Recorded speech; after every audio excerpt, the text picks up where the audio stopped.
The initial quake off the far east region of Russia happened about 1:30 this afternoon, was an 8.0. About 20 minutes later, it got updated to an 8.7 magnitude quake, extremely powerful, very deep below the ocean's surface, and then it was later upgraded to an 8.8. The first anticipated arrival is around 7:10, so about an hour and a half away. Governor Green was saying that a lot of the traffic on their way in, throughout Honolulu seems to have dissipated, as many have seemed to have found their sites. We're staying with you throughout this entire time. So is our First Alert weather team. Let's send it over to meteorologist Drew Davis with the latest. Drew. Let's take a look at some of the historical context for this earthquake near Russia. Of course, I'm going to break this down percentage-wise. We've got the tsunamis that have affected Hawaii. 19% come from the west coast of South America, and this is since the 1850s, so it's a large swath of 150 years of data out there. And notice this, the second most, 16% from Kamchatka and the Kuril Islands just off to the east of Russia. Going down, you've got the west coast of North America. That's about 13%. 13% come from Alaska, and then 12% come from New Zealand and Pacific Islands, and it goes down as you're going closer to Indonesia. Well, you may notice about 6% is actually missing from this chart. The rest of the 6% comes from Hawaii. And I do want to talk about, again, some of the historical context from the 16% that come from Kamchatka and the Kuril Islands. In 1952, we had another earthquake off of the same area of Russia, the same fault line that we've been talking about over the past couple of weeks. We had a magnitude 7.5 a couple of weekends ago that actually triggered another tsunami watch. Again, we do have that tsunami warning right now. That watch upgraded to a warning around 3 p.m. this afternoon. There were no deaths from that 1952 earthquake in Hawaii, and I'm just reading some of the information that we have directly from NOAA. But the waves caused houses to collide, beached boats, destroyed piers, scoured beaches, and moved road pavement. And here on Hawaii Island, they had wave heights of 4 meters, a little bit over 3 feet, 1 meter on Maui, 9 meters on Oahu, and 3 meters on Kauai. Again, that's that 16% coming from Kamchatka and the Kuril Islands just off of Russia. Again, this is just a little bit more context to show you that it's very common here in Hawaii, at least over the last 150 years, and that's the only data that we have here, that we see these tsunamis moving across the Pacific Ocean and across the open water towards the island chain. For now, I'm going to send it back to Mark and Steph at the desk. All right, thank you very much, Drew. And we just got this in from Hawaiian Airlines. They issued a statement saying that we are monitoring a tsunami warning for the Hawaiian Islands and portions of the state of Alaska and assessing our flight operations. We are holding flight departures to the islands of Hawaiian Islands on Hawaiian Airlines and Alaska Airlines, and as a safety precaution, flights en route to Hawaii are returning to the mainland or diverting as needed. And guests with travel to or from the Hawaiian Islands should check the status of their flight before heading to the airport. So we're going to be monitoring all the impacts here. Yeah, and this is a statewide transportation response. When you have this much time leading up to when the initial wave is expected to arrive, a lot of the state agencies, a lot of those in the transportation business are, sending out their updates. We heard earlier this afternoon that the Hilo Airport is closed. In regard to harbors, those with the boats and vessels are expected to take them out, away from the harbor to avoid any sort of damage and keeping them tied off into the slips, because heading out into the open ocean is actually beneficial in these types of situations. And then we also heard as well State Department of Transportation officials and the military saying that Kolekole Pass is open for Leeward Coast residents. Right, and our Mahealani Richardson is standing by with an update on that. She just spoke to military officials and joins us now with the latest. Mahea.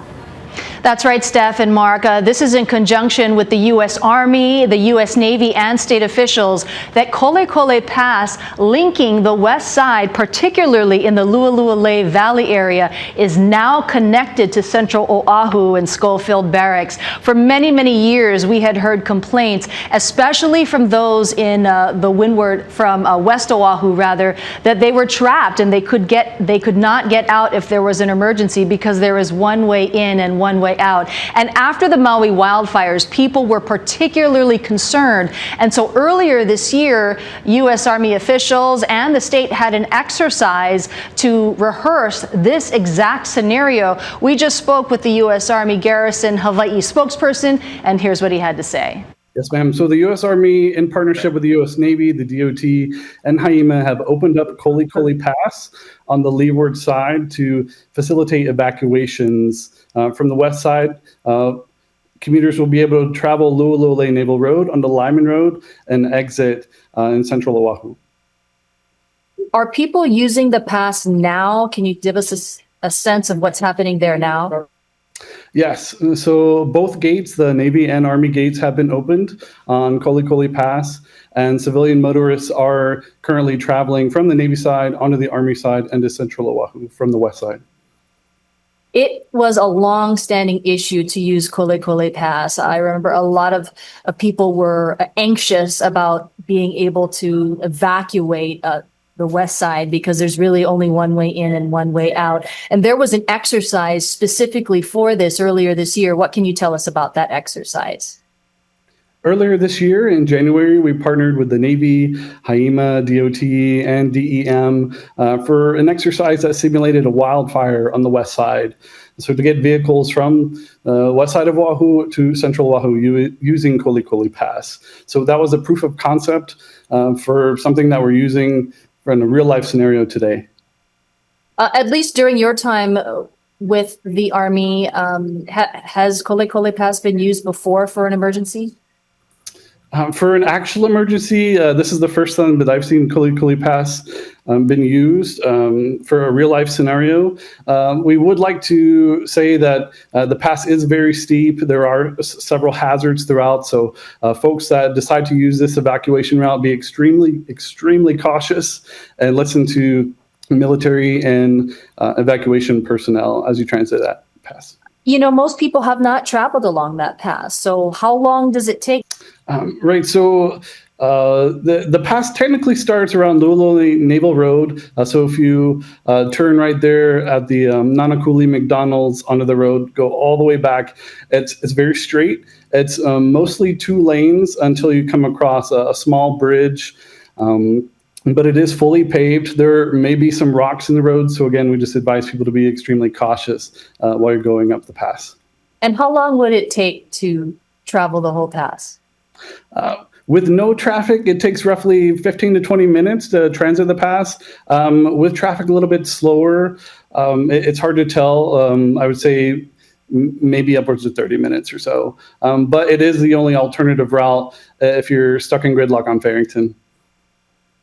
Is there anything else that you would like our viewers at Hawaii News Now to know about the military's efforts during this tsunami warning? I would just want everyone to know that the military is here as a community partner. We also live here in our community. Our families are in the community. So we want everyone to, be safe and get to safety if you are in low-lying areas, and listen for updates on official channels. Can you tell us any information specifically about your service members and how they might be preparing if they are in low-lying areas? Right. So we do have a couple of installations on low-lying areas. Pilila'au Army Recreation Center was evacuated about an hour ago. So the guests there have been evacuated from the west side. We also have several thousand guests staying at the Halikoa in Waikiki. So those guests are, to be protected from any potential storm surge, are advised to be roughly the 3rd or 4th floor and higher. Okay, so the guests at the Halikoa, they're not being evacuated, but they were told to go to the 4th floor or higher. Right, especially with traffic concerns and that kind of thing. Anyone in a high rise, the higher the better. Are you getting any first reports specifically from the Halikoa and just how the situation is in Waikiki? No specific reports. I did see that there are several folks still on the beach. So I would just really advise folks, take this warning seriously. Your safety should be of utmost concern.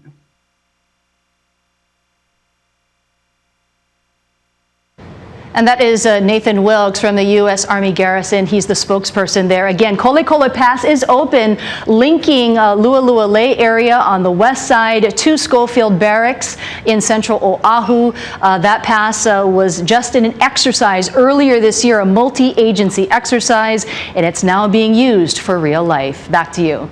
Lani, we appreciate that report. And standing by live now is Hawaii County Mayor Kimo Alameda. Mayor Alameda, thank you so much for joining us right now. I'm sure you and your administration are definitely monitoring the situation at this hour. Can you tell us what the county is doing to prepare? Right now we're at the EOC. We've activated several hours already, and we got all hands on deck. We got all the departments here. And we're working across jurisdictions, so state, National Guard, Red Cross, our county workers as well. We've been through this before, and this is we're not, we're the island with the disasters, right? So it's like a well-oiled machine. So we're doing really well right now. Mayor, what can you tell us about the shelters available and the resources there that being provided for those that want to attend the evacuation sites? Yes, absolutely. We activated all our shelters, and so we're sending out messages already, various means, social media, our website, press release. They know where the shelters are at. We also deployed our teams to make sure that there's water and food, and and we're reaching out to our hotels. Those in the low-lying areas, if they need transportation, we have that as well. So we are transporting some folks who need the transportation to our shelters as we speak. And Mayor Alameda, the alert came out after 1:30 this afternoon. What are you seeing out there on the roads? Are people heeding the warning? Yes, they are. In fact, there is road congestion. And so, my message to the residents is to be patient. It's a warning, so we have time, and be respectful. And we sent out our police officers, as well as our firefighters, to make sure that the roads are safe. And if we need traffic cops in different areas, we are deploying them as we speak.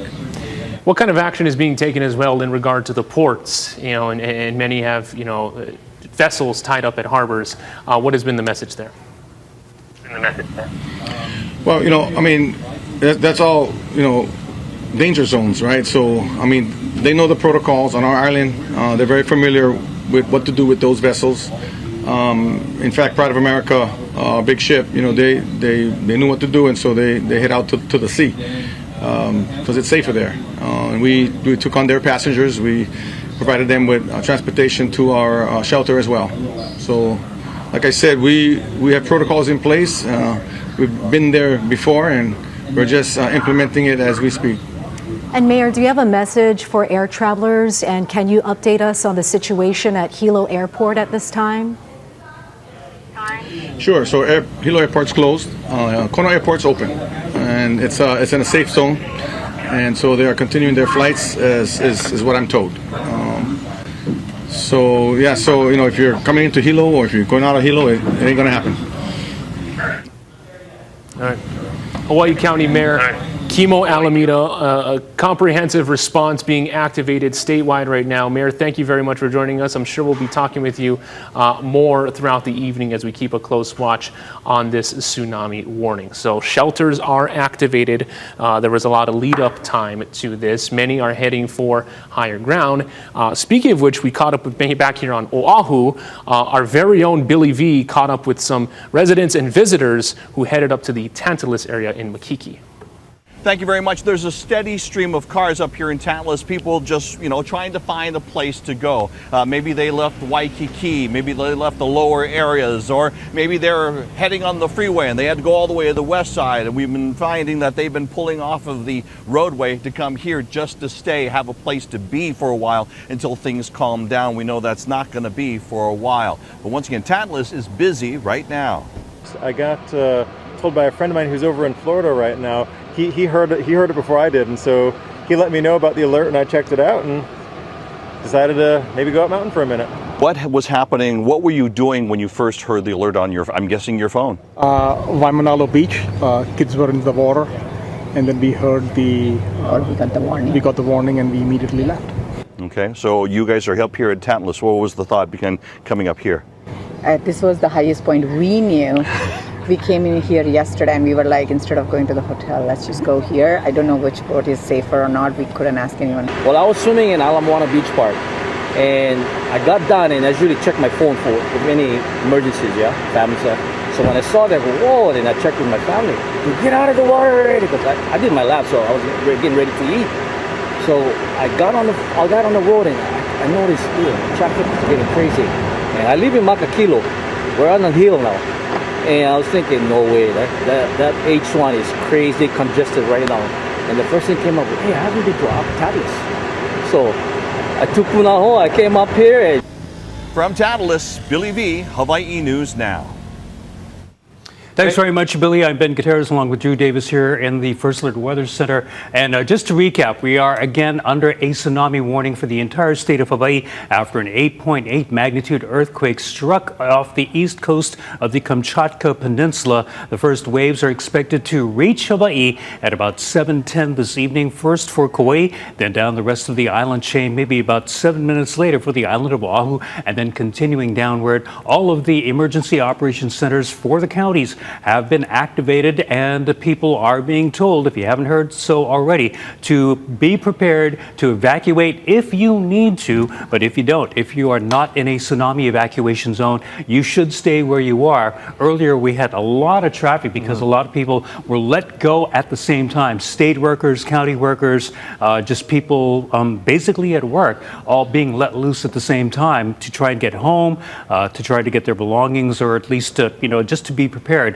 as best they can. And just to recap, again, this is an 8.8 magnitude earthquake. Earlier today around 1:30 p.m. Hawaii time, it was an 8.0, upgraded about 20 minutes later to an 8.7, and then reevaluated later to the 8.8. I do want to point out something that Ben and I just discovered as we're trying to get the latest information from the Tsunami Warning Center and the USGS. We're going to tsunami.gov, where you can actually look at those bulletins for yourself, and the page is unresponsive. It seems that there's so much traffic. Of course, this is a national news event now.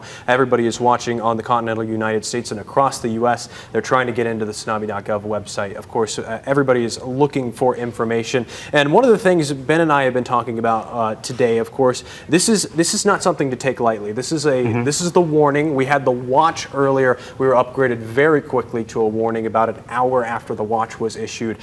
This is the time to take, not to panic, but to take action. Start moving in towards Melka areas, moving up 4 stories or above if you can, if you're unable to move Melka.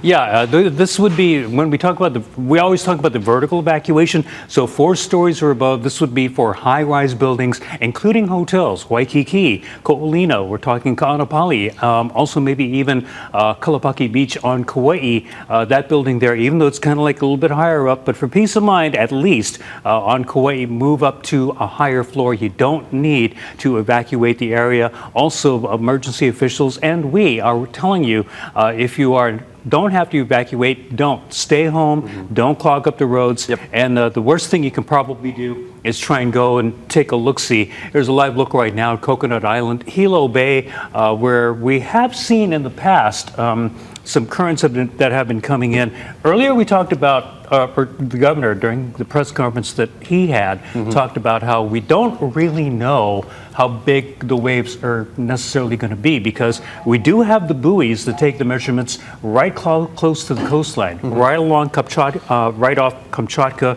right off the Aleutian Islands, and then you've got this big, wide open ocean where there's no data. It's just open ocean in between the peninsula and us here in Hawaii, so we have to get the information from Midway and other Pacific Islands before we can really have an idea. We still have the warning up. It's still very important to take this seriously. I do want to give some stats here. We've had a couple of earthquakes, again, 16% of earthquakes since 1850, so about a little over 150 years of data keeping of tsunamis here in Hawaii. We've had an earthquake in 1923 from the same fault line. That was a magnitude 8.3, so a little bit weaker than what we're seeing out there right now, and it took about about 6.5 hours to arrive to Hawaii, and it caused $20 million in damage and killed one in Hilo. 1952, it caused another tsunami, a 9.0 magnitude earthquake, a little bit stronger than what we're seeing with this one, caused $8.94 million in damage. So, of course, there is cause for concern, especially when it comes to infrastructure and potentially impacting those near coastal areas. Yeah, and when we're talking about 8.8, remember that the Fukushima tsunami was generated by a 9.1 magnitude earthquake. So 8.8, that's very close in magnitude. It is still a bit weaker because, again, the magnitudes are exponential. But when you start getting into the upper 8s, the lower 9s in particular, and when you start getting to 9.2, which I think was the Chile earthquake, definitely it's something to basically be aware of and to be prepared. Right now, let's head back to the desk with Mark and Steph. Thank you very much there, Ben and Drew, for your analysis there. We also just got a list here, and we'll read that off for you, of the shelters on Maui. But first, we want to show you these images just into the newsroom of the busyness at the gas station over in Eva Beach. You can see long lines of people there. And you heard from Mayor Blangiardi and other first responders, so please just keep your cool. The roads are congested, but on the lighter side, we are actually seeing that traffic is tapering off in some areas. Yeah, in certain areas. I mean, through the thick of the afternoon, coinciding with the typical rush hour, there was traffic gridlock in parts of leeward Oahu. We also saw lines in windward Oahu. In town, we want to pull up this video. This is many flocking to grocery stores to stock up on supplies at Don Quixote. This is kind of what happens in an event like this. We see this with hurricanes. The good thing about tsunamis is that you have typically several hours to prepare, but backups throughout Honolulu County, but we also saw footage from across the state as well. We also have this footage right now. It was an aerial shot of traffic in the heart of Honolulu.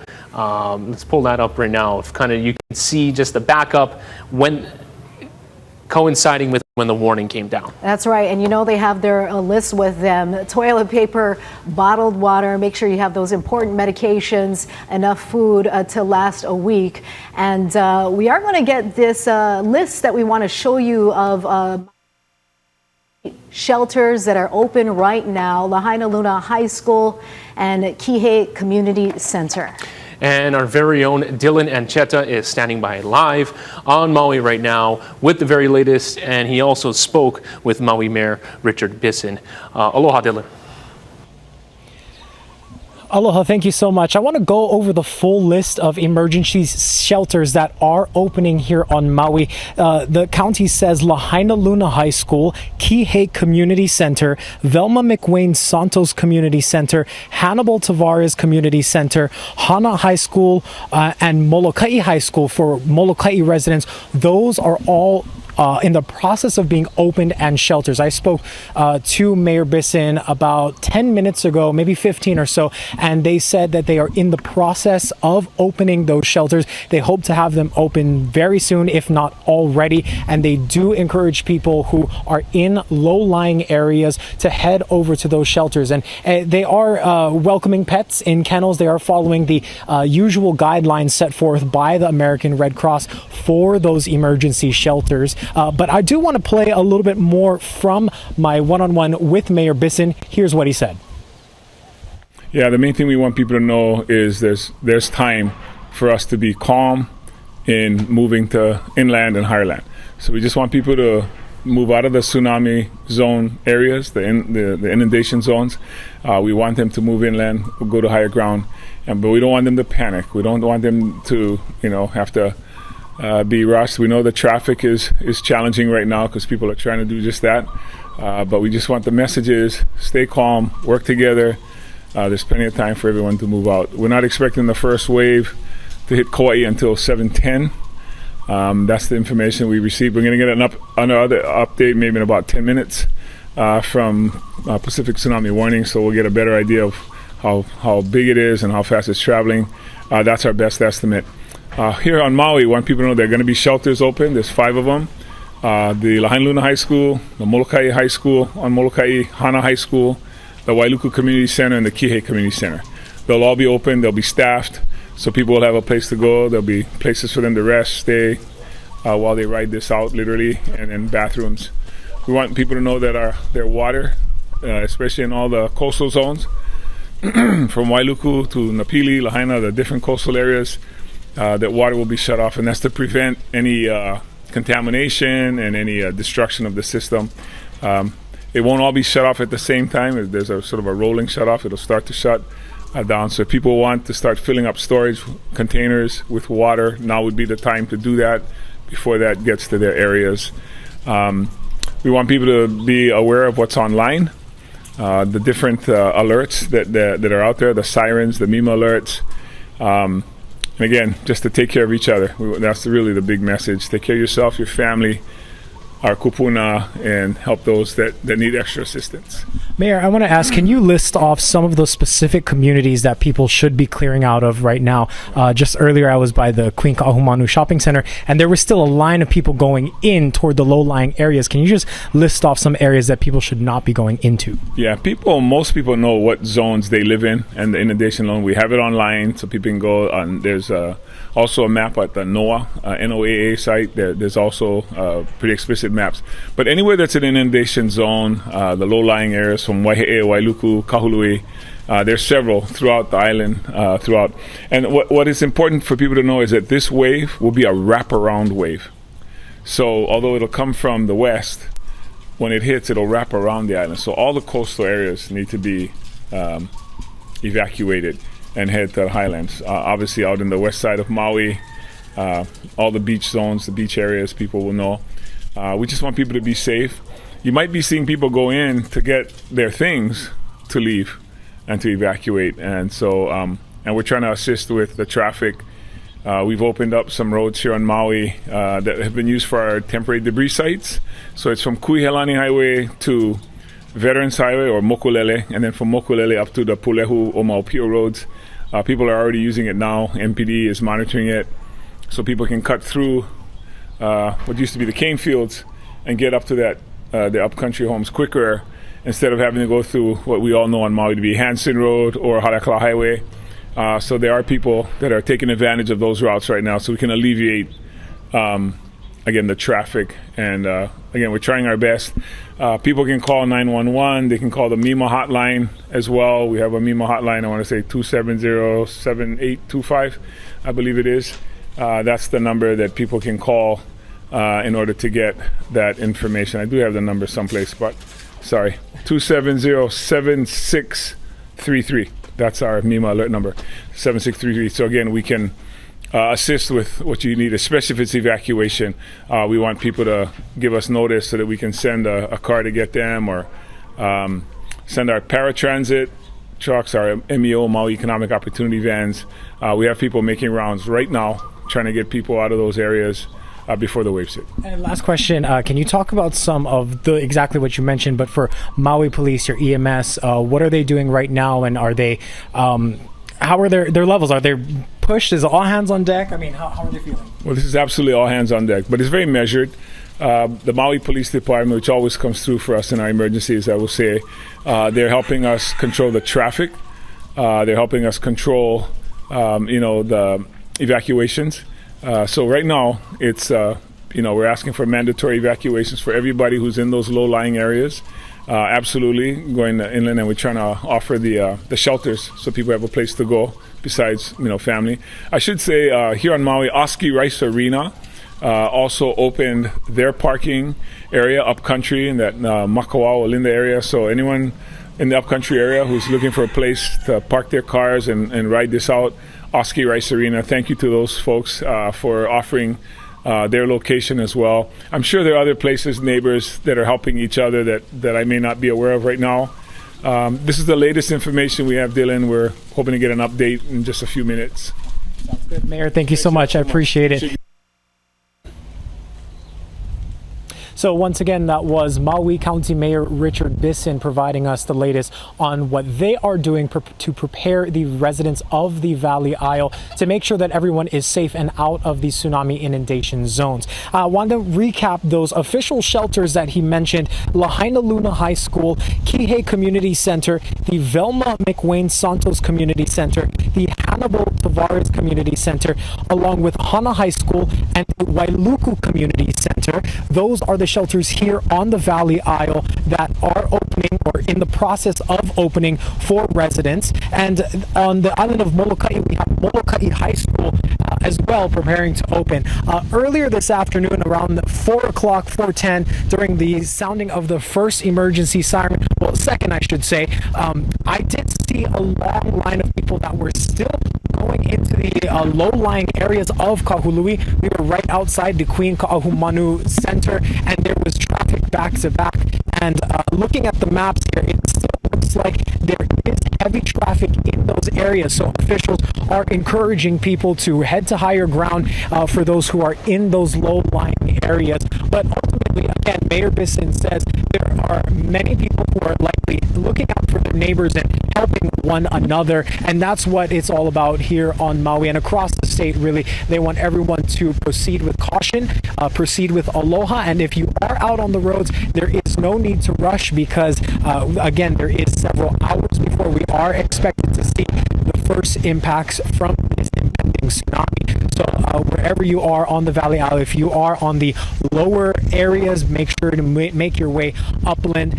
Now Maui, of course, geographically is very tricky because so many of their communities are coastal communities. And so what we're seeing right now is two sides of the Valley Isle, residents from both sides essentially making their way up to higher ground, to, whether that's meeting in the center or going up the Mauna. And so we are keeping a very close eye on all of the situation, the happenings here on the Valley Isle, and we'll bring you more details as we get them. Again, Mayor Bisson is inside Maui County's Emergency Operations Center, and they are getting constant updates, and we are learning those updates alongside all of you. Live in Maui, I'll send things back to the studio, guys. Thank you very much, Dylan. And we are still awaiting a news conference that could begin at any moment, and we'll take you there live. Hawaii emergency management officials are gathering. But right now we want to go to Oahu's North Shore, where we have our Kyle Chinen standing by live. Kyle.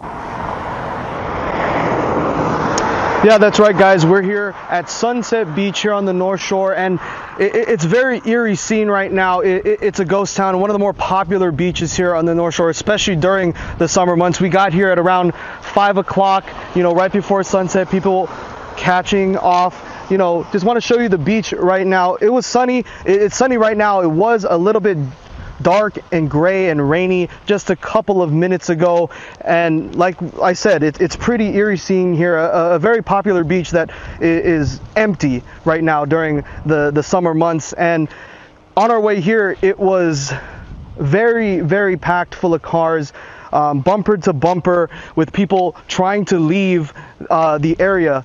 First, when we were leaving, or we were heading here from the Kaneohe side, people leaving from Polynesian Cultural Center, Kualoa Ranch, heading that way back to the Kaneohe area and town. And then when we got onto this side, past Kahuku High School and Intermediate, the line of cars are going this way, heading towards the Haleiwa side. Everyone trying to get away from the shoreline, and that was an encouraging thing to see. Although it was bumper to bumper on the roads, people were trying to get to higher ground, getting away from the beach, and people were practicing their patience. Not a lot of people trying to overtake. They understood the situation, and we passed by stores and different establishments here along the road and on the North Shore, and it was just a ghost town essentially. It looks clear now. A lot of people. I want to show the road. Just about an hour ago, it was at a standstill almost, and now you just see a little bit of local traffic here and there, some trucks driving by as people are preparing for the first wave to hit, which is supposed to hit in about an hour now on Kauai. But here on the North Shore, people are being prepared and staying ready for the chance that a wave hits here on Oahu. Now, excuse me. as you can see, it's clear, it's pretty barren. Minimal cars on the road now, people getting to safety and getting out of the shoreline areas here on the North Shore. And as we continue to get updates here from the officials at the state and city level, and we'll keep you guys updated. But for right now, it seems that everyone is heeding the warnings from the officials here in the state to stay away from the shoreline and stay and get to higher ground. So that's kind of the scene here, a very quiet and unusual sight for the North Shore here during the summer months. That's the latest here, reporting live from the North Shore. Guys, I'll send it back to you guys in the studio. Kyle, thank you very much. Yeah, what a image that we saw right there. And also as we saw some of the response vehicles rolling through the region, as we saw earlier this afternoon, some DLNR officers were clearing beachgoers off of coastal areas. Can imagine that was also happening on the North Shore as well. We just got this list from the city of Oahu, what is being called tsunami assembly areas. We're not using the word shelters for Oahu sites, mainly because there are limited services available. So, if you need to be somewhere when the event is happening, these are areas to gather. Here's the list: McKinley High School, Hahaione Valley Neighborhood Park, Waimanalo District Park, New Valley Middle School, Makaha Community Park, Waialua High and Intermediate School, Kailua District Park, and Kaneohe District Park. Kahuku District Park, Kalakaua District Park, Wilson Community Park, Eva Mahiko District Park, Nanakuli High and Intermediate, Kokohead District Park, Waipahu District Park, and George Fred Wright Wahewa District Park. And once again, the city is not calling these evacuation centers because services are very limited for residents who need to evacuate and move inland. Yeah, very limited services right now as we are mapping out the response in anticipation of that first wave just after 7 o'clock. Another siren is expected to go off at about 6:10, so just a few moments from now. We have earlier images from this afternoon of the moment the sirens first happened. This is on the North Shore, as you can see in the middle of some gridlock. Okay, there was no sound on that, but that was when you had residents looking for, just trying to leave the area, low-lying areas, trying to get inward, get upland. So we're about just an hour out from that first expected wave. As we're also showing you Haleiwa right now, I think it's also important to note that on a global stage, we are seeing some effects of this tsunami. Tsunami reported earlier in Russia, which is close to the epicenter of the initial quake itself in the Kamchatka Peninsula, and also tsunami seen at the island of Hokkaido in Japan, reported 1 foot wave. Extent of damage so far, not yet known, but when the tsunami made landfall in Hokkaido, the reports are emerging that it was 1 foot. And for us here locally, of course, the experts at the Pacific Tsunami Warning Center, they're still waiting for more information and for that first passing Midway Atoll to get that first reading, to have more of a better sense in terms of the size of those initial waves that would impact Hawaii. As you said, Mark, 7:10 this evening, the first expected waves to arrive in Hanalei, and then 7:17 this evening for us here on Oahu.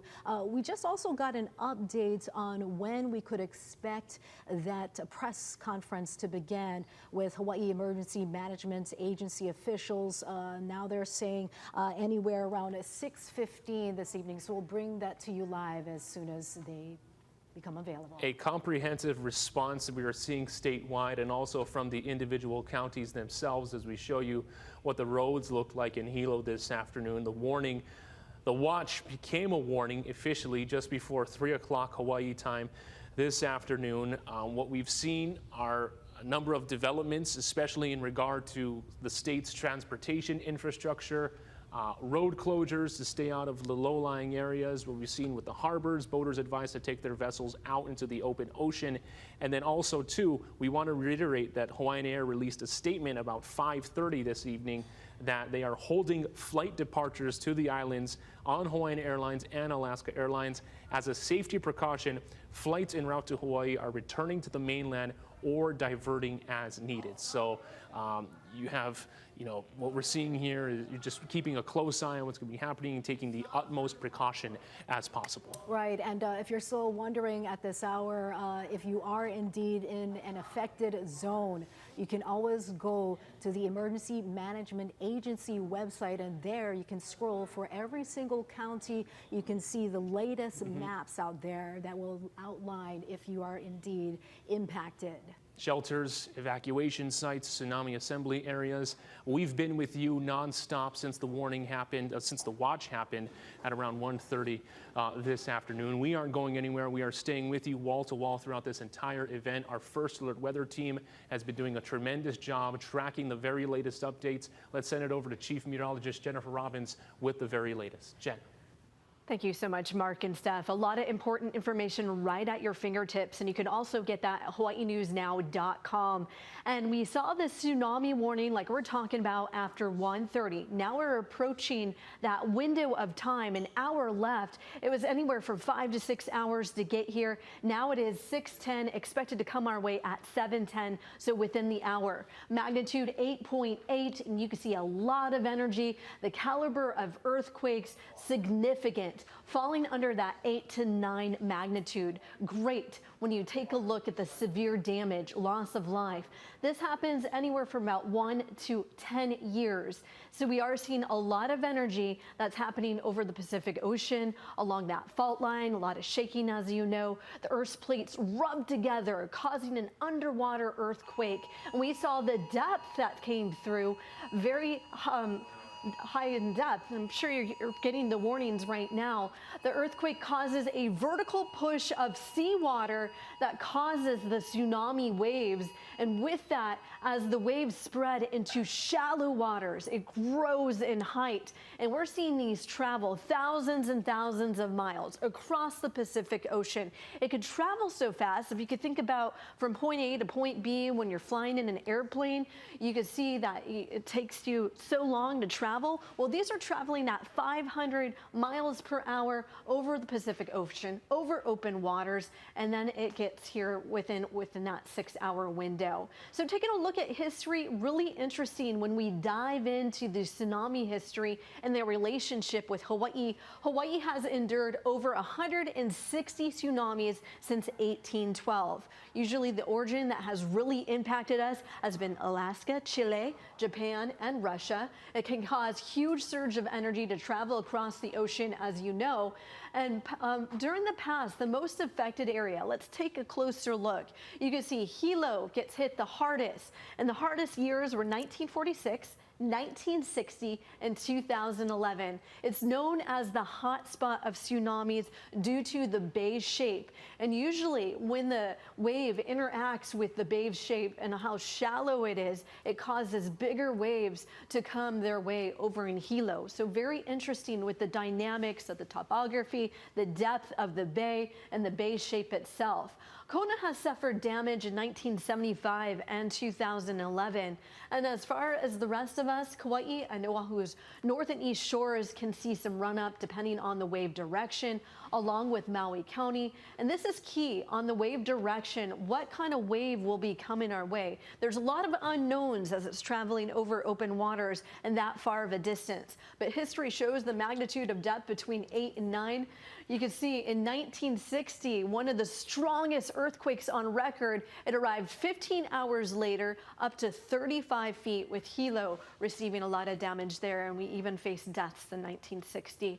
In 2010, the Chile earthquake, magnitude 8.8, really highly depends on that direction. It was only 3 feet. So even though it was a high magnitude earthquake, it was only 3 feet in that rise. In 2011, the Japan earthquake, 9.1 in magnitude, 6 to 7 feet, lots of property damage, as you know, and that one was one for the history books.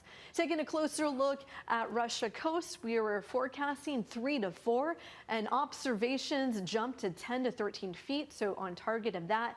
Japan up to 3 meters is in the forecast, but so far the readings observed was only 1.3. That has been confirmed there. Hawaii expected a little less than an hour from now after 7 o'clock, from 1 to 3 meters, about 3 to 10 feet. Highly depends on the wave direction and how it travels over the open waters. Over in Guam, about the same, 1 to 3 feet, falling anywhere from 3 to 10 feet. So none confirmed yet. We're just waiting on that. We're closing in on that last hour before it comes our way. And I just want to point that the initial surge of energy could be much smaller, maybe about 0.1 to 0.3 meters after 10 o'clock. But once we jump up into that 8 o'clock hour, that's when we could see that big jump and rise as all of that energy catches up and comes to the islands. And this is going to be wraparound energy across the entire island chain that we're seeing, but starting at 7:10 over Honolulu this evening. And it's important to note, even though some areas may not see a whole lot of runoff or coastal flooding, it is going to be very unpredictable with the strong currents. And this has been a concern with a lot of our tsunamis in the past, strong rip currents and the strong currents that will come. So that's why it's important to leave the beaches, not be near waters, not watch from the shorelines, to be at higher grounds, because there's just too much that's unpredictable in all of this. So tsunami warning is up and running, and that is going to be closing in on that hour as we approach 7:10. Mark and Steph. That's right, Jen. Thank you so much. And we want to go now live. This is a live look at Hanalei Bay on the Garden Isle. And this is where the first tsunami waves will arrive at around 7:10 this evening. Yeah, that is the first site of expected activity. We are now less than an hour away. After the quake happened around 1:30 our time this afternoon, we are anticipating an update from state and county emergency officials at any moment now. When that happens, we'll be going out to it live, but the first wave is expected to arrive. 7:10, Hanalei is that first location where we could be seeing any type of activity. So as we're keeping a very close eye on this, we have crews at the Emergency Operations Center. We have a crew on Maui. Dylan Ancheta was there. We just heard from him. And also we have a crew en route to the Pacific Tsunami Warning Center right now, expecting a new update very shortly. And of course, our First Alert weather team is also standing by with the very latest. And we want to go now to our Ben Gutierrez and Drew Davis for more insight. All right, good evening, Steph. Good evening, Mark. Of course, we've been tracking this throughout the entirety of the afternoon. The earthquake happened at around 1:30 p.m. Hawaii time. One of the things, of course, we've been talking about is just absolutely how strong this earthquake is. This is an 8.8, upgraded from an 8.7, which was originally estimated to be around an 8.0. Of course, we don't typically see an 8 in terms of the Richter scale about once a year. We're nearly at that 8-point or that 9-point scale, where we see one of those about roughly one every 10 years. We've been showing this graph a lot today. This is just the overall caliber of the earthquakes, and of course this is on a fault line that's very active just off of Russia. Ben and I have been talking about this since last week. Ben, you were here in the studio covering a tsunami watch for the island chain for a magnitude 7.5 earthquake, which is an energy equivalent to about 1 billion pounds of TNT or explosive, but this one nearly 1 trillion pounds of TNT. And Ben, what was it like when we had that watch initially and it was taken down about a week ago? It was there was obviously some concern because during the watch, this is the period of time when officials, Pacific Tsunami Warning Center, the geophysicists, the seismologists are looking at all the data and trying to determine if a tsunami has indeed been generated. The watch basically means that it's a heads up. You're supposed to take basically, be aware that an earthquake has occurred and a tsunami may have been generated, and then be on the alert for a tsunami advisory, which would tell us that a tsunami is coming, but it won't be destructive, or a tsunami warning, where a destructive tsunami could be possible. We've been talking about, even the officials have been saying we don't know how big the waves are going to be. On the Kamchatka Peninsula, as Jennifer has been talking about, or Japan, parts of Russia, some of them have been up to maybe 20 feet or thereabouts, 15 feet. It depends on where you are. Some of the data that we've been looking at have been indicating that we might get a tsunami anywhere from maybe 3 to 9 feet, but that is not for certain. What we do know is that this uncertainty means that we need to evacuate nonetheless, because again, there's a distinct lack of data when you look at the globe. We're in the middle of the Pacific, and basically there's nothing in this large area back here or over here that tells us exactly how big a wave is going to be, how big a tsunami is. We've got all the dart buoys that are like right along the coastline, so that'll give us the initial indication. But then when you get to the actual in the middle of the ocean, we have to guess, basically. We're kind of in just kind of a waiting period right now. Again, we've been reporting all afternoon and all evening that we're waiting to see the data from the Midway Atoll. That's typically our first chance to see the size of a tsunami when it comes from the northwest or comes from the west, like we've seen in 2011 with Japan. We have to wait to see how it propagates across the Pacific Ocean. And we're about at that time where we're expecting to get that data soon. And as soon as we hear from the Midway buoys, we will report that as soon as we can. And now we're within 1 hour. Right now, as of on air, it's 6:20 p.m. The original estimates for the Hanalei arrival of the tsunami, 7:10 p.m. We're within 50 minutes of the arrival, or the estimated arrival. It's not going to be exact, but we're going to be around that time, 7:17 for Oahu, and then continuing down the island chain within the next 20-ish minutes. So again, we've got a lot to watch over the next hour or so, and we still have time. You still have time to prepare. You still have time to go upstairs. Make sure to grab important documents, grab water, non-perishables in case you're stuck for a while, and of course, make sure to take care of your family first and make sure they are aware of the threat. The other thing to remember is that even though we might not know the size of the wave, again, and just reiterating, this is not a surf wave. This is an entire column of water that goes from the ocean surface down to the bottom of the ocean. And as that ocean bottom starts to get higher and higher, as it gets closer to land, that energy is going to be going up into the, basically, going upward and spreading out. And so we could still see some very strong currents, even if the wave is not there. Right now, we've got a live press conference to take to you. I think this is over at the Hawaii Emergency Management Agency. Aloha, we're going to give another quick update here. As everyone has heard several times, a very significant earthquake off of Kamchatka, creating a wave. Important data point, when the wave passed through Midway Atoll, it was in total from peak to trough, trough to peak, 6 feet. That means a 3-foot wave riding on the top of the ocean.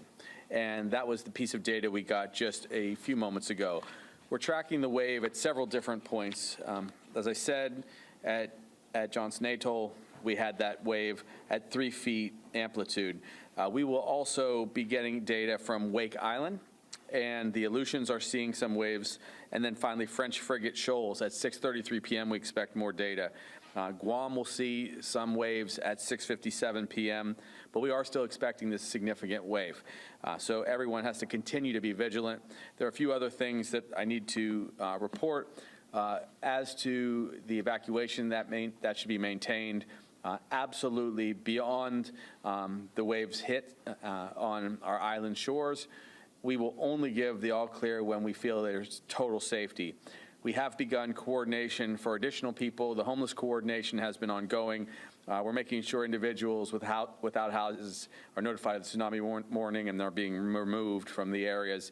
That coordination is going on all islands. We're working with service providers everywhere. I will say, once again, this is a very serious event. We have Blackhawks activated. We have high water vehicles ready to go. So we will be able to rescue people, but please do not put yourself in harm's way. Make sure you actually evacuate right now.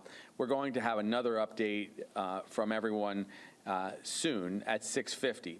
You'll hear one more alarm, remember, at 6:40. That's 30 minutes out from when the first wave is expected to hit Kauai, and that will be the last alarm you'll have. But we will give constant updates. I'm going to turn it over now to General Logan.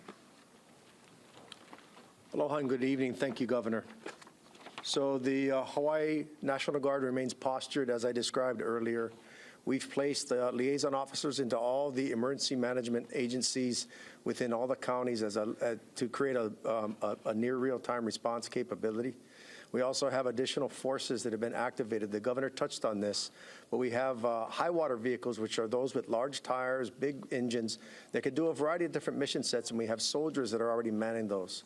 We also have additional aircraft placed into an alert capacity with crews that can do a variety of mission sets, which are medevac, search and rescue, and hoist operations to rescue folks and take them to a hospital care facility or a point of care. I want to reiterate something that Governor Green said is we're not out of the woods yet. We're collecting data as the wave or the energy passes through some of the other islands. We're in constant contact with all of our partners, either on the mainland or within here, our state of Hawaii, the greater part of the Department of Defense, and also transmitting data to our National Guard headquarters on the mainland. So I ask everybody to remain vigilant. Take this seriously, and wait until you get the all-clear signal, or we reduce the warning to a lower level from either your state or your county official government sources.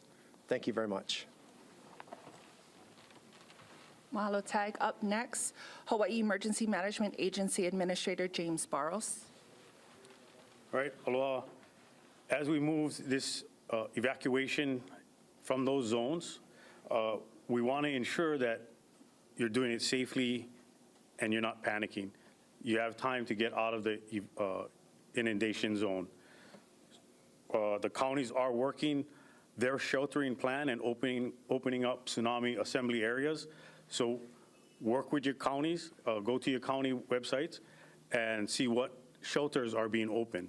The state is posturing that if needed, we can provide additional support post-impact at the shelters. I have opened the line of communication with FEMA, so we're on several calls so far. FEMA's postured to support the state at this time. Thank you. Mahalo, Administrator Barros. Finally, we will bring up the Director of Business, Economic Development and Tourism, James Kunane Tokioka. Mahalo. Aloha. Thank you very much for this opportunity. I will give an update on the visitor industry and what we're doing to the visitors that are here in Hawaii and informing them. I've been in contact with Jerry Gibson from the Hawaii Hotel Alliance and Jeff Wagner. We leaned on them during the Maui wildfire to help us, so we're leaning on them now. And the properties that are along the coastline are being asked to evacuate vertically, 4 floors and above. Some of the people have left the hotels, and the ones that have left the hotels to go to the airport, if they need a place to stay, when the airport is shut down, if it is shut down, then they should call the property that they came from to see if there is still availability at that property so they can go back there.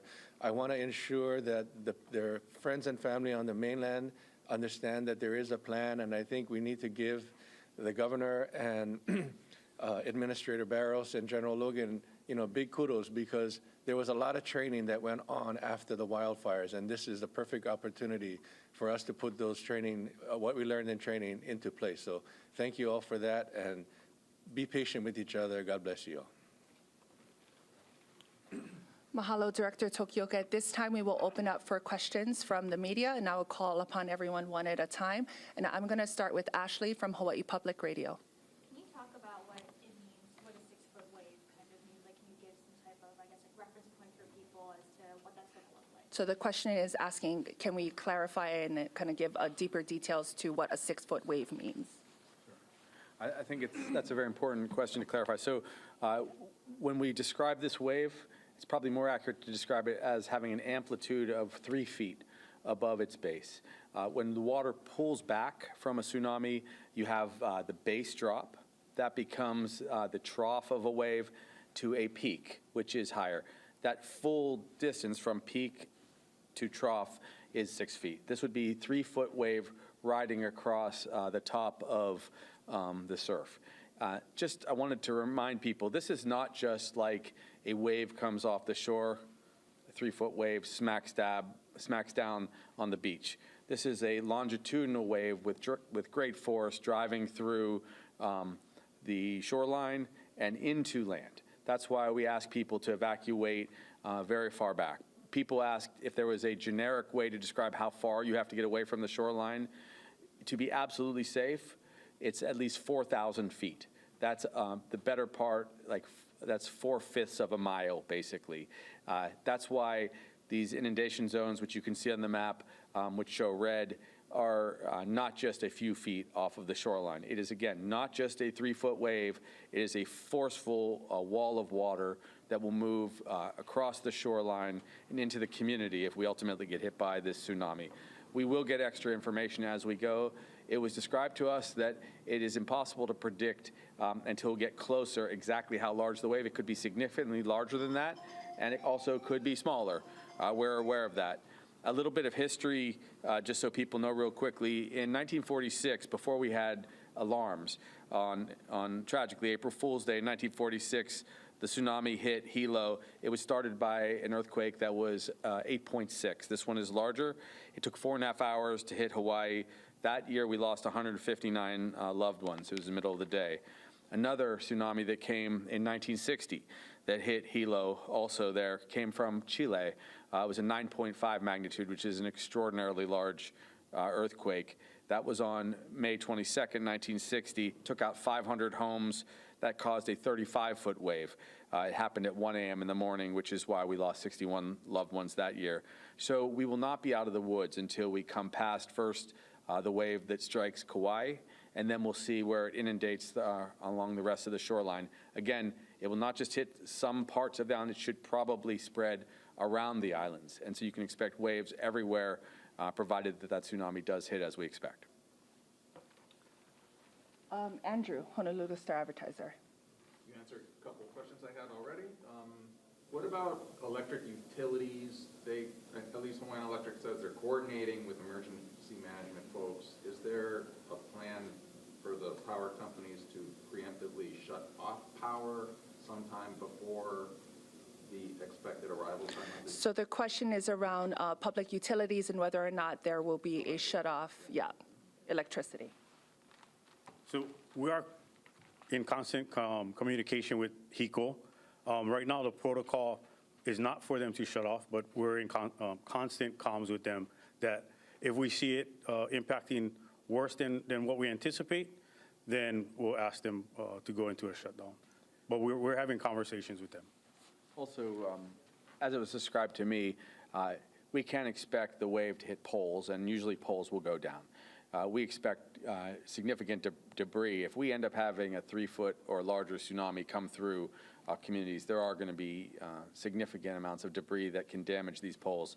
They will be out in force immediately once they get the all clear. They will also have to wait for the all clear because we can't afford to lose anyone driving along the roads. And we also don't want to send the wrong message. Anyone could be confused by seeing, anyone other than General's team out there. You can expect everyone to stay off the road. But we will do search and rescue throughout. Lei'ui, KITV4. Andrew had my question about the electric grid. So my question is, what specific criteria moving forward, whether it be seismic activity, are you guys looking at to lower the threshold of the tsunami warning and going down? So it's a request to describe sort of the criteria for how we move down from a warning moving forward? Mike, The first part will be the actual progression of the waves. So at 6:50, which is about 17 minutes from now, we'll resume our next meeting. We're probably getting data almost as we speak from Wake Island, and then the French frigate shoals. That was expected in this moment. So they'll be giving us some extra wave data. But that first wave will hit around 7:10, and it could take as long as 30 minutes for the waves, is my understanding, to hit other parts of the islands.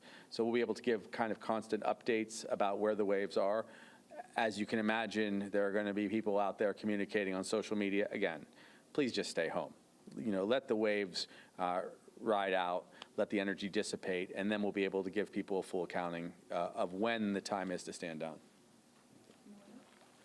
Again, I'll just reiterate, we're going to leave it to the science, and the folks that are at the Pacific Tsunami Warning Center are well-versed and well-experienced in all of these types of activities. They're gathering data, like the governor said, from some of the other land masses and the buoys and the deep ocean sensors, and we're going to rely on them to advise us. I don't anticipate it to be immediate as the waves first start hitting the parts of our state at 7-10 hours, so it may take several hours after that to see that amplification and see it dissipate. But rest assured that immediately upon learning that, we're going to put that information out through a variety of different media, to include the media that we have here today, so that people can try to get their lives and return to normalcy. Thank you. I'll go to Daryl Huff, Hawaii News Now. When you talk about a 3-foot wave, how does that compare to the ones that caused the great damage in Hilo?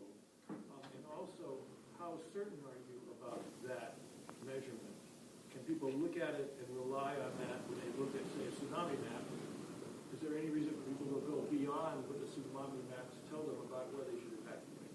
So lots packed into that question. So it's a question around describing that 3-foot wave, the impact in comparison to past history, which I think the governor shared. Okay, so the comparative waves, the wave in 1960, when we had the giant earthquake off of Chile, was gigantic. It was a 35-foot wave. I mean, that was a total destruction wave. It came and wiped out houses completely. Right now, the first indication we had, the first small crest was actually just 30 centimeters, about 1 foot, and then that was followed ultimately by 6 feet from peak to trough, okay? So that 30 centimeters, I believe, was the peak to trough of initial. Now we had a 6 foot. We continue to get data. It can come in like several kind of waves of water. It usually goes in cycles of about 20 minutes is how they are seeing these this forceful water come through. This is not, we pray, going to be anywhere near like that tragic tsunami in 1960. And we'll give updated measurements as soon as we hear specifically what the French frigate shoals show. That's going to be helpful. As we hear those data, we'll be able to push some of that out, perhaps on social media. We'll come back out, again, repeatedly throughout. But soon we're going to see the wave. In about 3 minutes, everyone can expect the final siren, which is 6:40, and then we will hopefully see everyone out of harm's way, and we'll begin to tell you how the waves actually hit.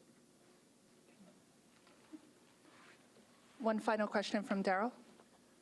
So given the size of this wave, what is the vulnerable infrastructure other than the electric grid? So given the size of the wave, what is the vulnerable infrastructure besides the electric grid? A couple quick things, and then I'll have General come up. I mean, this is about 3 feet, okay? But a wave of water, that means it can move cars, it will throw fences around if it hits, it can dislodge trees. That's why you just can't be out there. The impact is at great speed. Any structure that gets loose and strikes an individual could take them out. And people can drown quite easily with the force of that kind of wave. So again, people have to really distinguish the waves we are accustomed to on the coast every day versus a tsunami. It's a different beast altogether. And of course, if it gets much larger, they do anticipate it could be larger. That's why they get multiple measurements. It's even more dangerous, even more forceful. Houses will be damaged. There will be debris all over the place if we do get a full tsunami. Yeah, the federal government classifies critical infrastructure into 16 separate categories. About 13 are relevant to the state of Hawaii. One in particular is what we call transportation. It's broken down into either airport, highways, or harbors. As you know, all of our harbors are at sea level and are vulnerable. We don't know what those impacts are going to be, and we're constantly evaluating those, because not just a tsunami here, but a hurricane could have similar effects. Most of our airports are also near sea level, except for some of the smaller ones. So it's good that we have the Department of Transportation participatory in the update meetings that we're having so they can anticipate what those impacts might be. And then we have plans in place to try to assist to get those back operational as quickly as possible. The governor did talk about many of our road networks are near sea level in our coastal regions and quite possibly to the road itself, or all the power lines and all the other infrastructure that goes along with it may be impacted by some type of wave or tsunamic system. So we're careful about that. We don't have a compiled list together yet, but in just about every hazard that we have, it's incorporated into our all hazards plan, and we're either going to be directly able to help assist in its recovery, or call in additional assets as necessary. Expect in one moment the next alarm, so why don't we actually pause now, and we'll come back to you in short order. We should have more data, but if we don't come back to you, just please everyone be very safe, and we'll begin to report on the waves as we get direct observations. Kind of around, we still anticipate 30 minutes from now, around 7:10. Thank you for being safe.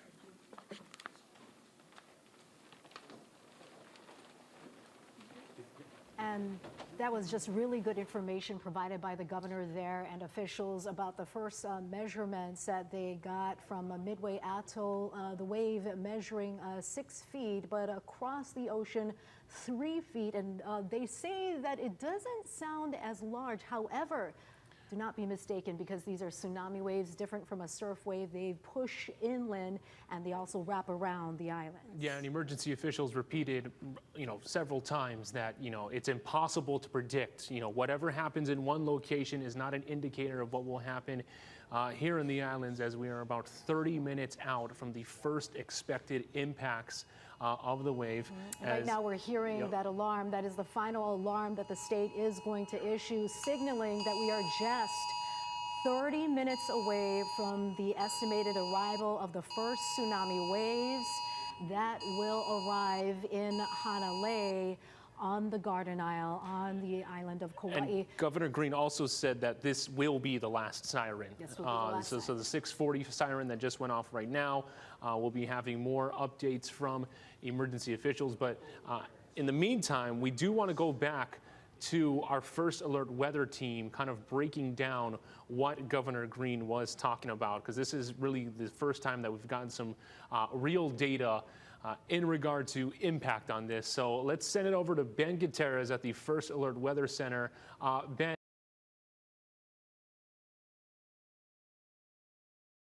He's been talking about trough to crest, and of course that is at the buoy over at Midway Atoll, which is, I'm going to try and zoom out here, and it is actually right, if we didn't have, hang on here just a second, because we've been working on trying to get some of the data to you.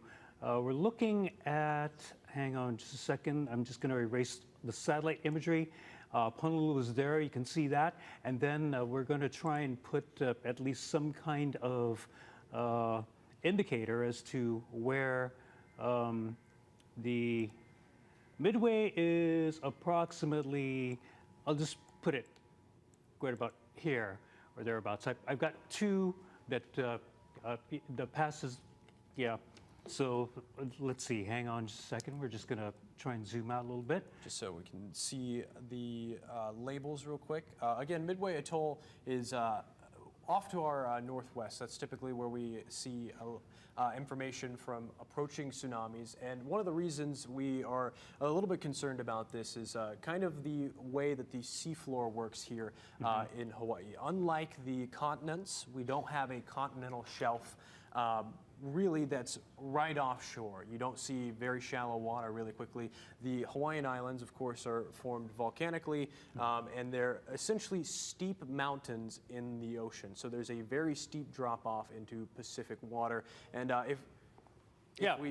if you can come back to the Weather Center for just a second, because I think what we can do is show you a little bit. So here we have the map of the islands, and then farther off in the northwestern Hawaiian Islands, Drew, if you can like zoom out, we're talking about Midway Atoll, which is one of these islands here. And of course, the buoy there is the one that recorded the trough to crest of 6 feet. Now, again, what does that mean? It means that we do have at least a column of water that may be about 3 feet tall.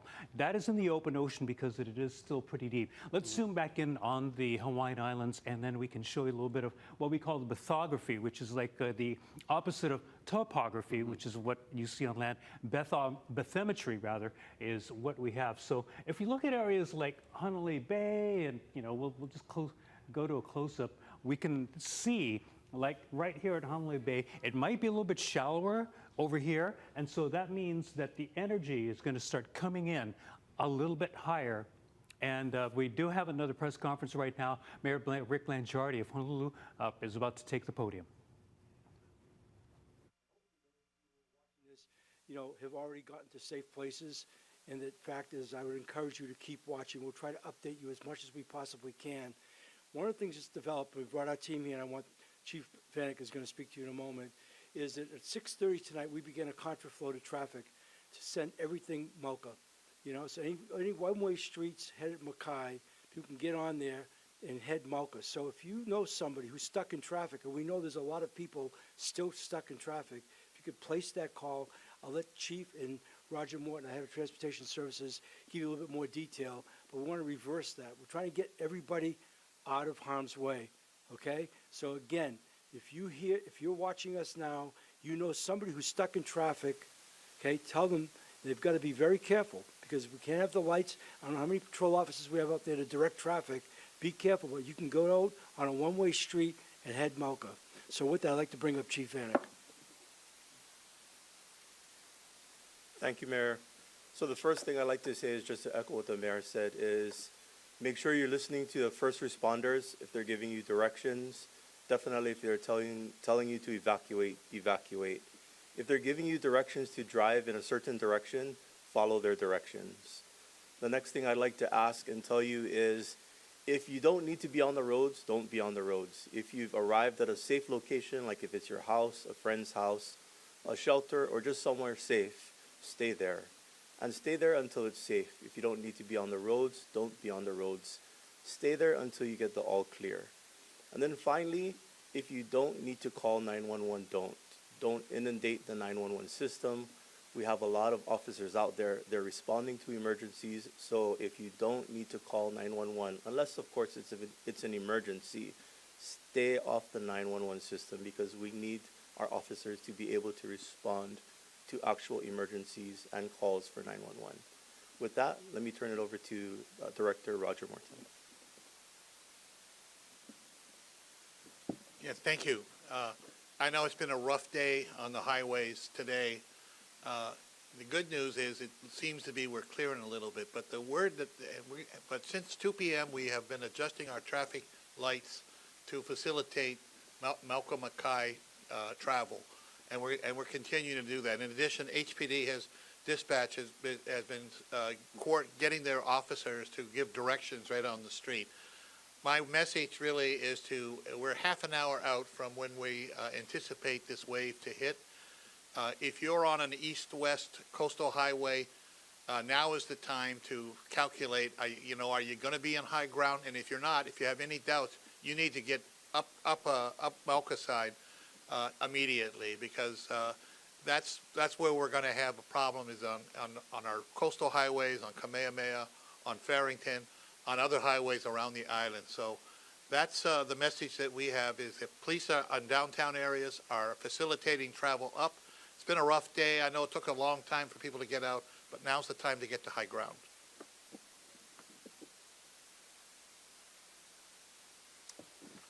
Aloha, Randall Collins with the Department of Emergency Management would like to reinforce inland and upward. Get to a safe zone. Get out of the tsunami area and get to a safe area. That is the number one message. The second message is to stay informed. There is one place to get accurate information, and that is at hnlalert.gov. There's no www, it's just hnlalert.gov in your browser. Not only can you get information there about the tsunami zone areas and Where we have activated our tsunami assembly areas, you can sign up and stay informed as we continue to text out information and message information through that application. So hnlalert.gov. Would like to thank the mayor for his leadership. We have enacted or proclaimed a local state of emergency that has opened up all the funding and all the resources and all the decisions that we need to make sure that we can keep people safe. And so with that, I will turn it over to Dr. Ireland. Good evening, Jim Ireland, Department of Emergency Services. EMS has had a really busy afternoon and early evening. I want to thank all our paramedics, dispatchers, and EMTs for just all the hard work that they've done today. We have an emergency plan for this type of scenario. We will stop potentially responding and may not be able to respond into the inundation zones as we get closer to the predicted wave arrival, and that time has already passed. So for emergencies that are in the inundation zone or near the inundation zone, we may or may not be able to respond over the next 45 minutes and potentially longer until we get the all clear. EMS has had a variety of calls today, just like any other day, but we've had, it seems like an excessive amounts of traffic accidents. We had a critical accident up in Laie, another accident in Waialua, as well as Pearl City. So just wanted to echo what the others said as far as just taking your time, drive safely, be careful, because we don't want to tie up ambulances and resources for preventable accidents like traffic accidents. So be careful, again, heed the warnings, get to higher ground now. This is all good advice, but we're really coming in really close now to the predicted wave time. So as we get closer, again, EMS may or may not be able to respond to a call in the inundation zone. CORE, which is also in my department, has been very busy. Since about 4 o'clock today, they've been going to coastal areas to help inform and give notice of evacuations to our homeless encampments and populations in these areas. They haven't been able to hit everywhere on the island, but they've tried to hit the busiest and most populous areas for the homeless. So again, a very busy afternoon and potentially evening for EMS. We have called in extra resources. Our ambulance bus is staffed if we need that later, and we'll be standing by with everybody else to see what exact impact this event will bring over the next few hours. Thank you.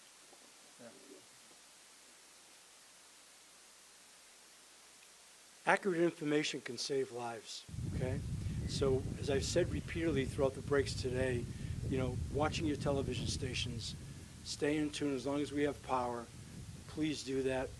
Provide good information. What Randy said about hnlalert.gov, absolute source of correct information.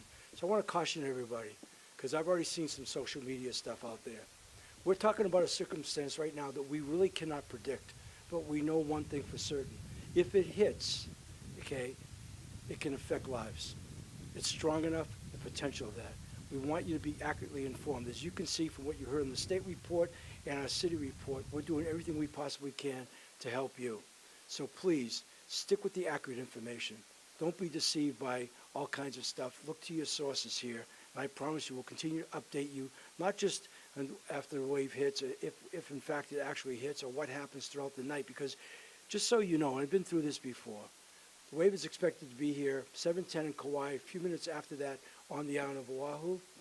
But we might not get an all clear for hours, because that's how these perform. March 11, 2011, that's exactly what happened. We were due at 3:17 in the morning, and at midway, it was a 6-foot wave. It was a 6-foot wave traveling 550 miles an hour, and we were not looking at a good situation. Tonight, they didn't talk about the speed, except we were being told by the civil defense people that this is going to be really bad. Okay, that was then. So it turned out we had some damage. The waves came in, they receded back out, they went back in. They did it 4 or 5 times, and they kept telling us the next one could be big. We did not get an all clear for a wave that was supposed to hit us till 3:17 until 11 a.m. the next morning.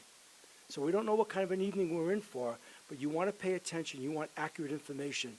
This could save your life. I promise you, all of us will do everything we possibly can to help everybody out there, but you also have to help us too.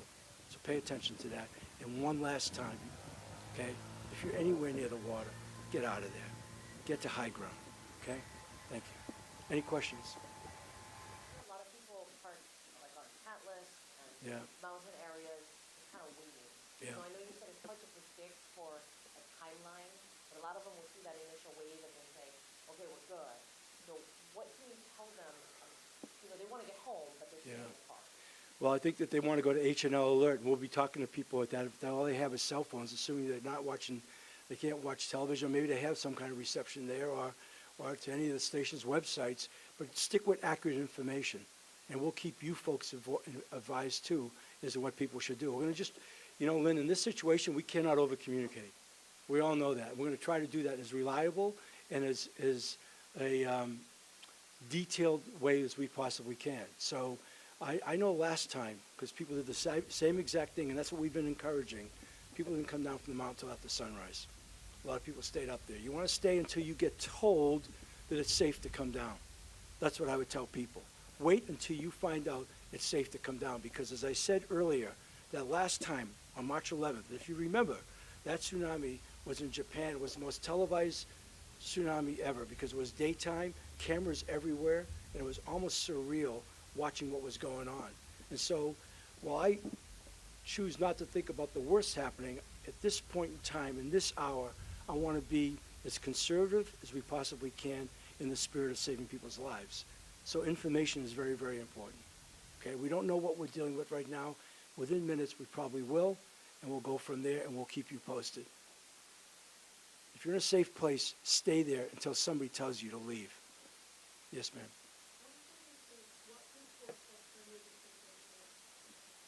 Well, we're going to have to see what the extent of it is. I think, we've got everybody out there between HPD, our fire department, our first responders, EMS, Jim is here. We're going to be on full alert. I mean, we're going to try to do everything we possibly can. And you heard the governor say the same thing with all services here. We're all in this together in a moment like this. We will do everything we have with the available resources we have to respond the way people would hope we would respond. That's the best I can tell you. Right now, I'm hoping for the best. We're trying to prepare for the worst. We're hoping for the best. Yes.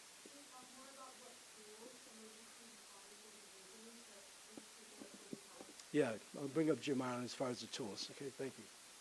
Well, from our standpoint in EMS, we have ambulances, ground ambulances, SUVs. So those are our tools. But I think in the earlier press conference from the governor, he talked about his air assets and the National Guard being on standby.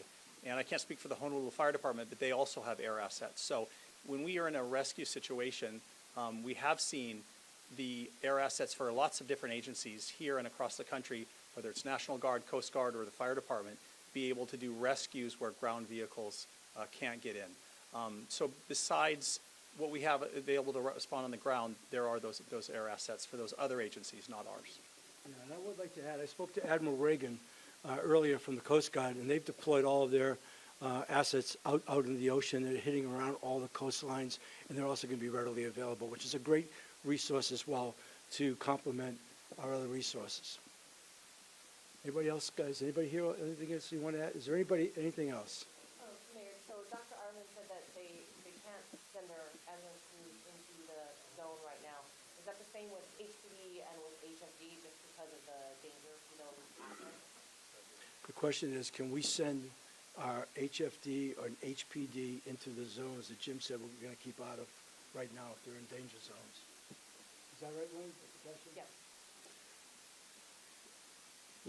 Our officers are dedicated, and they're going to put themselves in danger like they do every single day.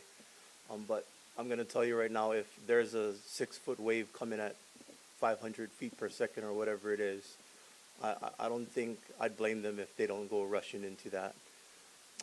But what I will tell you is that our officers are highly dedicated, and as a matter of fact, we've kept back all of our daytime officers. We called in our nighttime officers early. They're not actually even supposed to start until 9 o'clock, but all of them came in early. So we have way more than 100% working right now, and that just goes to show their commitment. I have full pride that they're all in, working really hard. All of our support units are in. We'll do what we need to do to make sure that we keep the public safe. And I want to assure you that we're there for you to keep the public safe. And if you need us, we'll be there. We'll answer that call for service.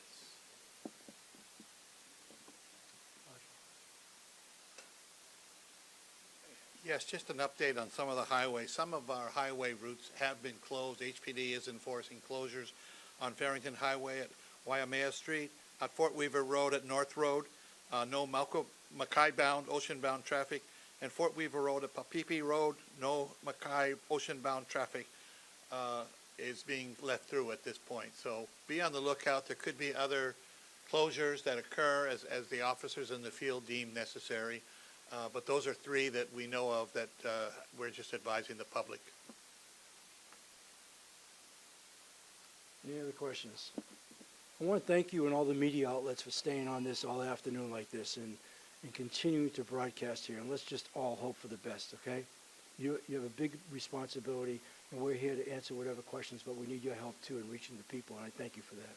Again, stay away from social media. No false information. Deal with accuracy. It can make all the difference. Okay? Thank you. Thanks, everybody. We'll bring you back down for the next update.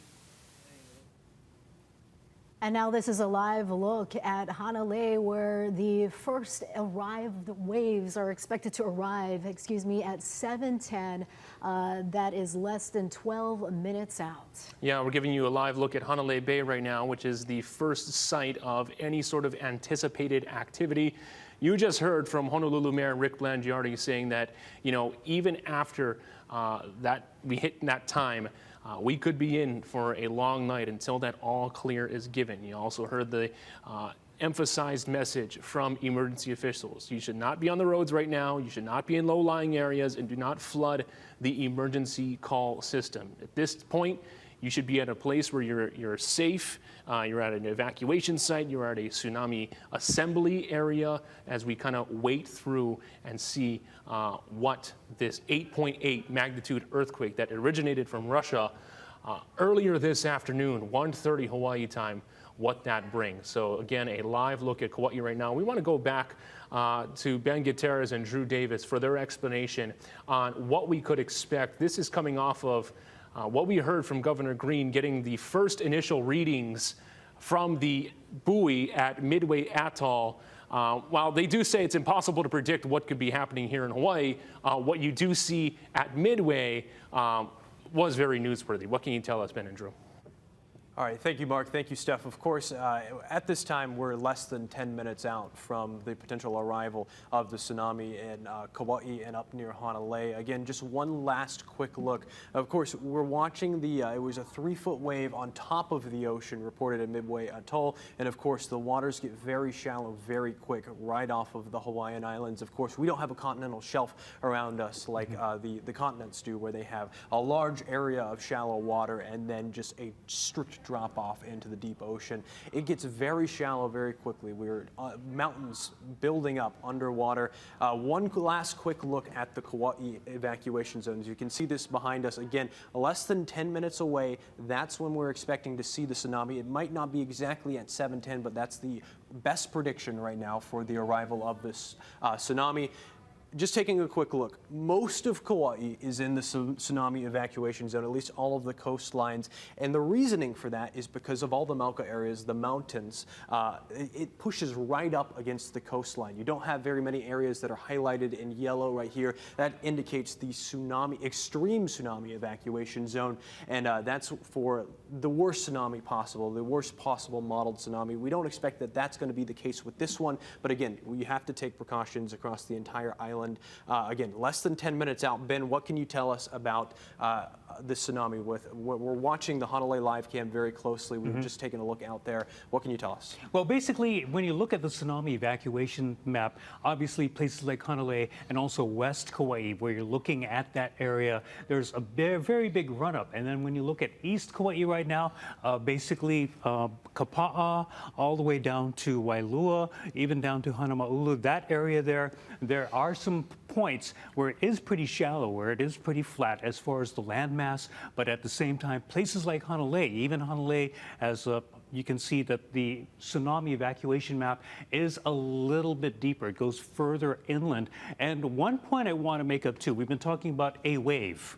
We could be talking several waves because that would be, we've been mentioning the first wave. And so tsunamis generally you don't just have one, you're going to have a bunch of them. And so there is that possibility where we will see waves possibly for several hours. And you can definitely see as we take a closer look at the island of Kauai evacuation maps, you can definitely see that Hanalei up at the top and also West Kauai, there's a very large area that goes inland and also on west or make that east Kauai, places like Waialua, also the Kapa'a area, Anahola, Hanamaulu, those areas are also within that evacuation zone. Kauai also is older geographically or geologically rather, and so that means there are larger rivers. And so that also means that you should stay away from any of the waterways that go inland. The Wailua River, for example, is one. Navilivili Harbor is another, where you're going to have some of that energy from the tsunami going further inland because of the fact that it is a wider waterway, and then that will be able to go in. A couple of years ago, we had a smaller tsunami, and we had videos of that actually going up the canal, Kawainui Stream, I believe it is, up in Kailua, where you could see the tsunami wave. It was only about yay high, but you could definitely see something rolling in on the river headed toward Enchanted Lake. Now, you'll see something on the surface, but at the same time, remember, it goes all the way down to the bottom of the ocean. And so even if the wave isn't that big, there's going to be strong currents. That's the reason why the Coast Guard has ordered evacuations of the harbors, because boats could be pushed around by these currents and could be pushed into piers, could be pulled away from their moorings, could get loose. We saw that in 2011.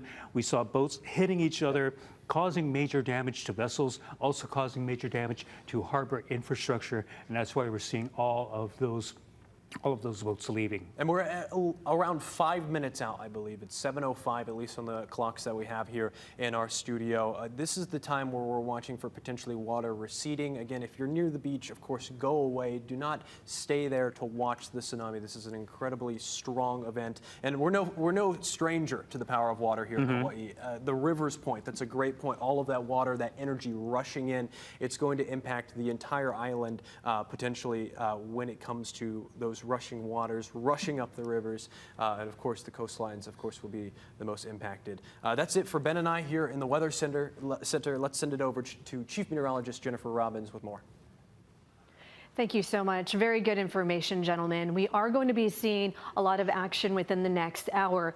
And first, beginning with that receding water and then the rush of energy. So the initial readings that they were talking about in the press conference, 3 feet, lots of forward motion we're talking about. It's almost like a freight train racing across the ocean, initially at speeds of 500 and 550 miles per hour. Once it meets the shallow waters, that's when it slows down to speeds of about 30 miles per hour. Usually I use this graphic when we talk about flooding from rain, but this shows you the power of water and how incredibly powerful water can be and pick up people, just sweep them right off their feet. 1 foot can pick up cars, 2 feet can move SUVs and heavy trucks. So the power of water, especially along those rivers and everything that's meeting along the mountain base, is going to be a big concern, even if it is at 3 feet. So I just wanted to take a close look at the past most affected areas. This is going to be a lot of wraparound energy. That's why we have the tsunami warning for all of the islands. So it doesn't mean we're going to be in the clear for one island or the other, but Hilo does have a history getting hit hard by tsunamis, 1946, 1960, and 2011. It's known as the hot spot for tsunamis due to the bay's shape. It's incredible of how shallow the waters are, and because of the shape of the bay itself, it actually has some of those waves get even bigger along Hilo's side. Also, Kona has suffered damage in 1975 and 2011, and we have been seeing damage with other tsunamis across the western end of the state, particularly over on Kauai, on Oahu, the north and east shores. You can see some run up depending on the wave direction, and that's key, and that's one component we really don't know know. Like Ben and Drew were talking about, there's a lot of information that's missing over open waters with the lack of buoy data that's over the open water. So the wave direction is a big player of what kind of wave will be coming our way with these tsunamis. So we are coming close at 7:07 right now. Initial readings will likely be seeing that receding water at first over on Kauai, and then anywhere from 0.1 to 0.3 a possibility. And then that energy, like we're talking about, racing across the entire ocean at speeds of 550 miles per hour. That energy is going to get caught up, and so we could see the biggest of the tsunami surges come in during the 8 o'clock hour. And then it's going to be highly unpredictable throughout the night, especially with those strong currents. And that's why evacuation zones, you must just heed to all of those warnings, especially along the coastline, along the rivers, and along anywhere there is water. So taking a closer look at the readings from tonight. So 3 to 4 meters, that translates to 10 to 13 feet was observed along the Russian coast. We did see in Japan about 1.3 feet. It was up to 3 meters was the forecast. Over in Hawaii, initially we're forecasting 1 to 3. With that Johnston Atoll reading at 3 feet, we could see that energy coming our way around that marker, but it could be even higher, like we're talking about Hilo and the shape of the bay that could pile up water even more. So that's a big concern after the 7 o'clock hour, and Guam ran anywhere from 1 to 3 meters, which translates to 3 to 10 feet. So historically speaking, we've seen a number of tsunamis like we've been talking about throughout the evening. Over 160 since 1812, the origin, Alaska, Chile, Japan, and Russia, and it can cause a huge surge of energy traveling across the ocean.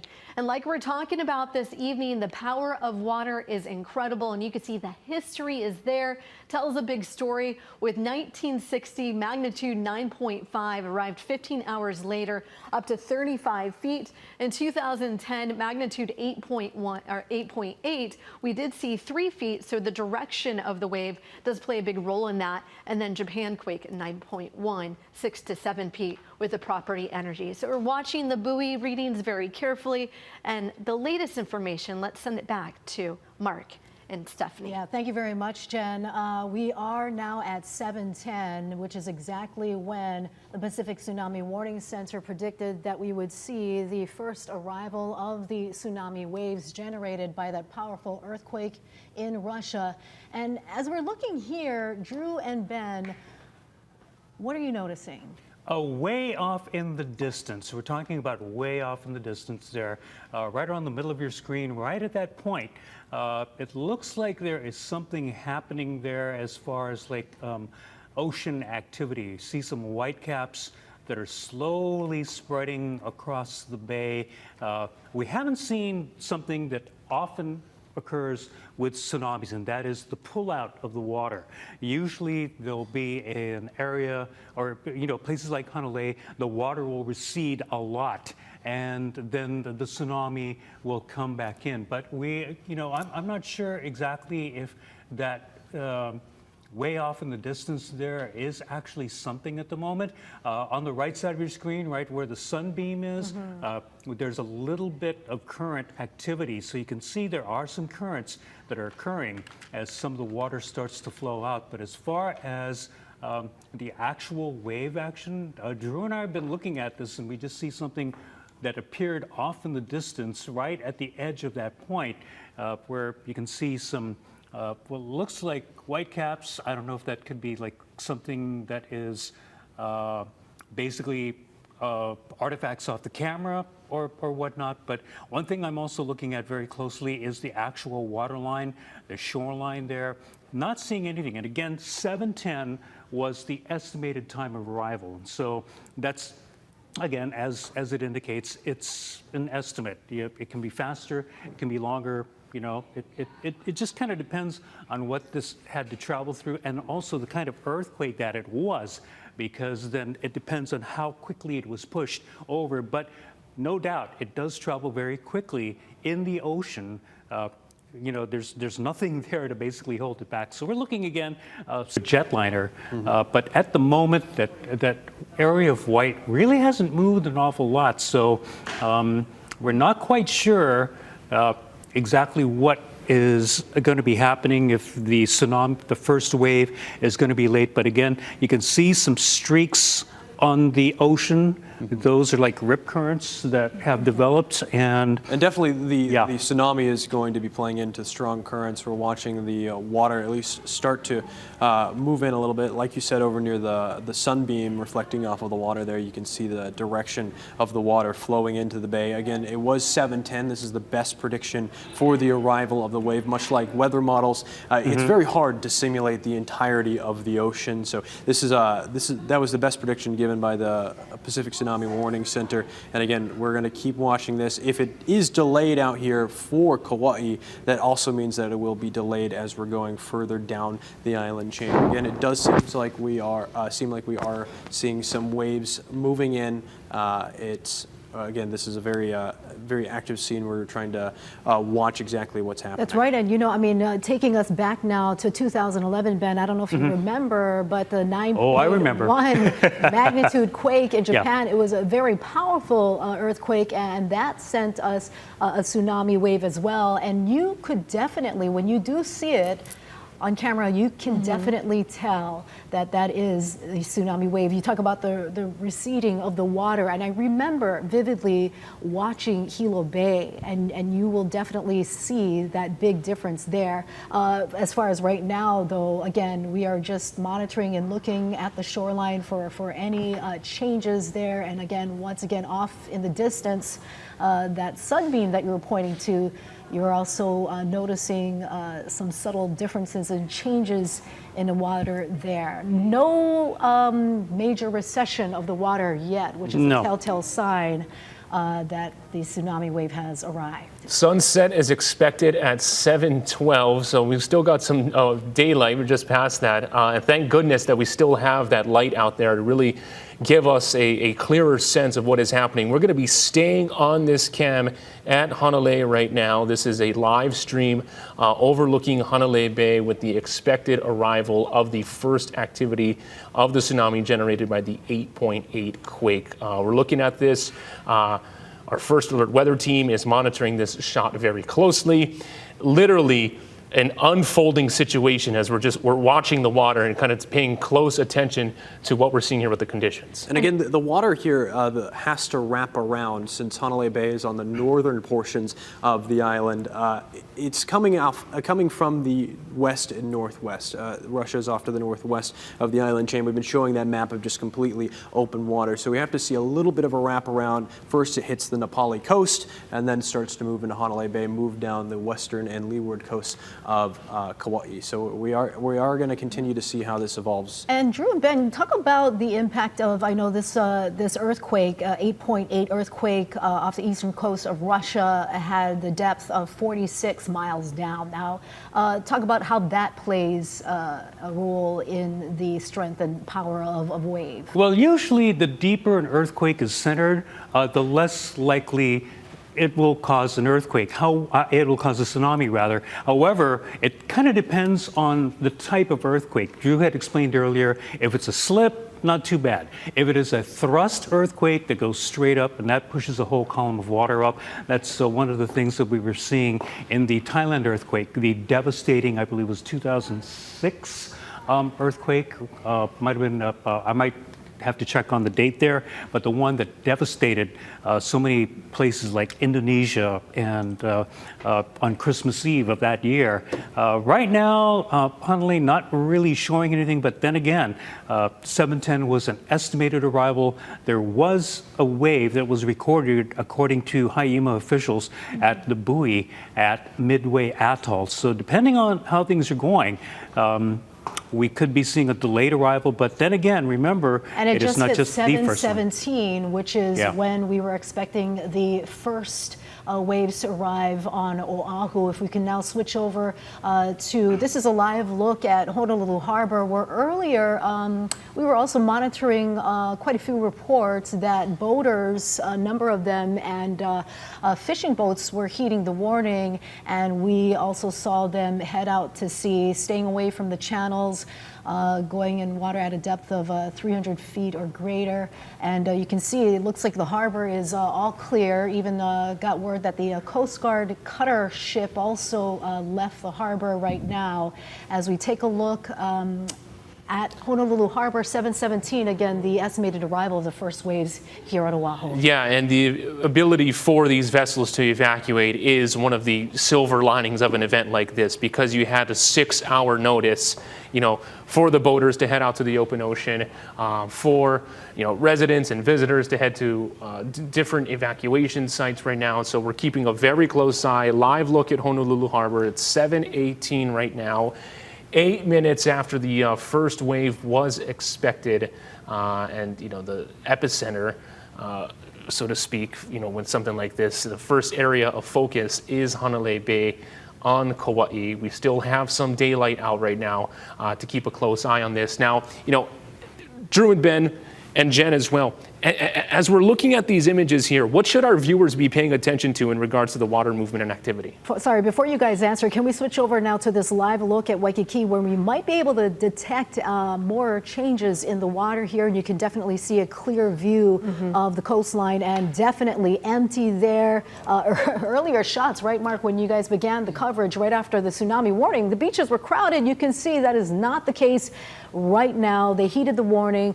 Mayor Rick Blangiardi said, if you're anywhere near the coastline, get out.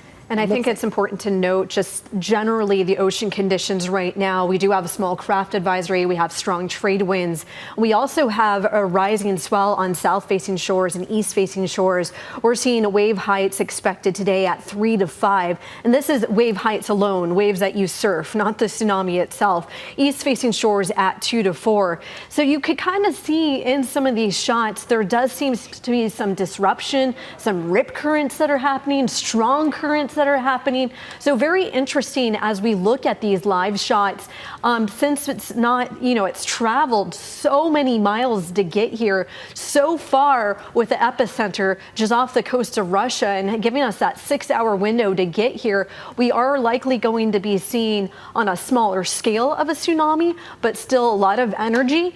But it's really hard to predict how the wave direction is going to be impacting some of the spots. But like we're talking about, the shape of Hilo Bay itself historically has caused damage in the past, especially for boats and even along the coastal harbors there. So this is something we're going to have to wait and watch throughout the next couple of hours. The initial wave could be small, but then build up throughout the next couple of hours. One thing that I'm noticing when we have had tsunamis in the past, when we have shown this live shot of Coconut Island, usually that little channel between the island and the main part of Hawaii Island, you can see a current that is going in and out. We haven't seen that yet in Hilo, obviously. Right now, here's another live look at Hanalei Bay. And whatever was happening off in the distance might have been a camera artifact. Haven't seen it off in the distance anymore, off at the point, but we are still seeing some currents that that still indicates some sort of activity. The shoreline right now, the water has not receded, but there is, again, as Jen mentioned, the possibility that maybe the first wave, not so big, but again, it's a series of waves. We had in 2011 huge waves start coming in and impacting the Kailua Kona area, causing major damage to the shops on Ali'i Drive. And that was like 4 or 5 hours after the initial waves had hit Oahu. And so we're not in the clear yet. It's not a single wave. That's true. It's not always the first wave that might be the most dangerous, and it is a series of waves. That's a great reminder, Ben. And now we want to turn things over to our reporter, Mahealani Richardson. Yeah, we had mentioned the vessels leaving harbor areas, heading out into the open ocean. We have great video of some of the vessels leaving the ports. Let's send it over to Mahea with some of the images you've captured. Hi, Mahea. Thanks a lot, Mark and Steph. And of course, if you need to interrupt me at any moment, because we're all keeping an eye on our ports, but I wanted to show you this video that our Casey Lund was shooting from a Kaka'ako high-rise, and it was amazing to see all of the ships evacuating. Now, this is because at about 6:47 this evening, the U.S. Coast Guard ordered the evacuation of all commercial vessels from all commercial harbors in the entire state. So you can see the Coast Guard there was also moving. Several boaters were getting out of the way. I called a boating friend, and he had already gotten the word. In fact, many boaters were not waiting for the U.S. Coast Guard to give this official warning, but everyone just certainly getting out of the way. There are 9 commercial harbors on 6 islands. We also saw there was a cruise ship in the Hilo Bay area that loaded their passengers, and they were heading out to sea. Now, I also called Joint Base Pearl Harbor Hickam to ask about the military ships. They would not say what the military ships are doing, and so we're trying to get official word on what those battleships are doing. But again, the U.S. Coast Guard has ordered the evacuation of all commercial vessels from every harbor in the state of Hawaii. Back to you. Thank you very much, Mahealani, for that. And so we were monitoring those live cameras, and we still, during Mahea's report, we have not noticed anything that sticks out just yet. But just before we went to Mahea, Ben Gutierrez just mentioned what is really important, and that is the reason why, even though this timeline, it has passed, it's not the time to go back to the beach if you're curious, because we have not seen anything noticeable. It is a series of waves. That's what a tsunami wave is. It is not just one, and it is not a surf wave. It wraps around the island. Yeah, it's not a singular event. This is an hours-long event, right? Right? And we're looking at this. This is something where you're watching very closely. You're looking at the changes in the water activity. Now, as the sun has gone down already, who knows how much this shot is going to change, what we'll be able to see right now as we're staying on our Hanalei cam. We are constantly refreshing, making sure it is the most up-to-date image and the most accurate representation of Hanalei Bay. As the reports have come down, as the updates have come down, Hanalei emerged as kind of the first site that was going to be seeing any sort of activity. We want to go live now to our live cam on Maui, and this is the coastline there, and you can see, I don't know, are you noticing any differences out there, Ben? Not just yet. It kind of looks normal, but again, we still have some of those streaks of flatter water off in the districts, again, indicative of some currents that are going on. You know, the people who surf, watermen, waterwomen, those who use the ocean a lot are very familiar with those streaks and look for them, because those are the things that will indicate that could get you into trouble if you get caught in it. But nothing that I see. Jen, do you see anything? It's really hard to tell from this vantage point, but it does seem like stronger currents are occurring. At the same time, I think it's important to note that we do have high tide that's peaking right now. So there is a rise in water overall and a lot of movement over the water on top of the expected arrival of the tsunami. So a lot of moving parts. It's very dynamic over the Pacific Ocean right now. One thing that we have had that we haven't really been able to share with you is that the Pacific Tsunami Warning Center has been putting out, or receiving some data as far as the wave heights. And so Wake Island got a 0.7-foot wave that was recorded at the buoy there. Midway, 1 feet. That's not the that's basically the amplitude. That's basically the regular. That's not trough to crest. That is the ocean, the regular ocean surface, and then added to that, 1 foot is the wave height. Highest one we've got is one of the dart buoys, which had a 3-foot wave out in the open ocean. This is closer to Kamchatka. I'm trying to figure out which exact buoy that it is, but it is Dart 21416. There are a couple of buoys that are kind of like out in the area. I've got just so you know what I'm doing, I'm kind of like looking at the map, trying to figure out which one is 21416. And this is probably one of the ones that is pretty, 21416 with a 3-foot amplitude is the one that is closest to the earthquake itself. So that one recorded a 3-foot wave out in the open ocean. The other ones are a little bit smaller. Back to the some of the wave heights. There's about 1.1 feet in Japan, 2 other dart buoys that are out there, 1.5 and 1.4, 0.6 feet and 0.9 feet. And so there is a wave out there. It might not be that big, but again, even if it's not that big, there's still currents. I know one of the buoys that they were trying to get more information on was the one in Guam at 657. Ben, do you see any data generated at that buoy? Oh, which, is that Midway? Guam. Guam. I don't have Guam on this list, but I'll look it up. Okay. And see if I can look it up for you. We do want to take a look at one of the reasons, of course, why we were watching Midway Atoll so closely is because it is kind of the first warning when we get a tsunami coming from the west or northwest like this.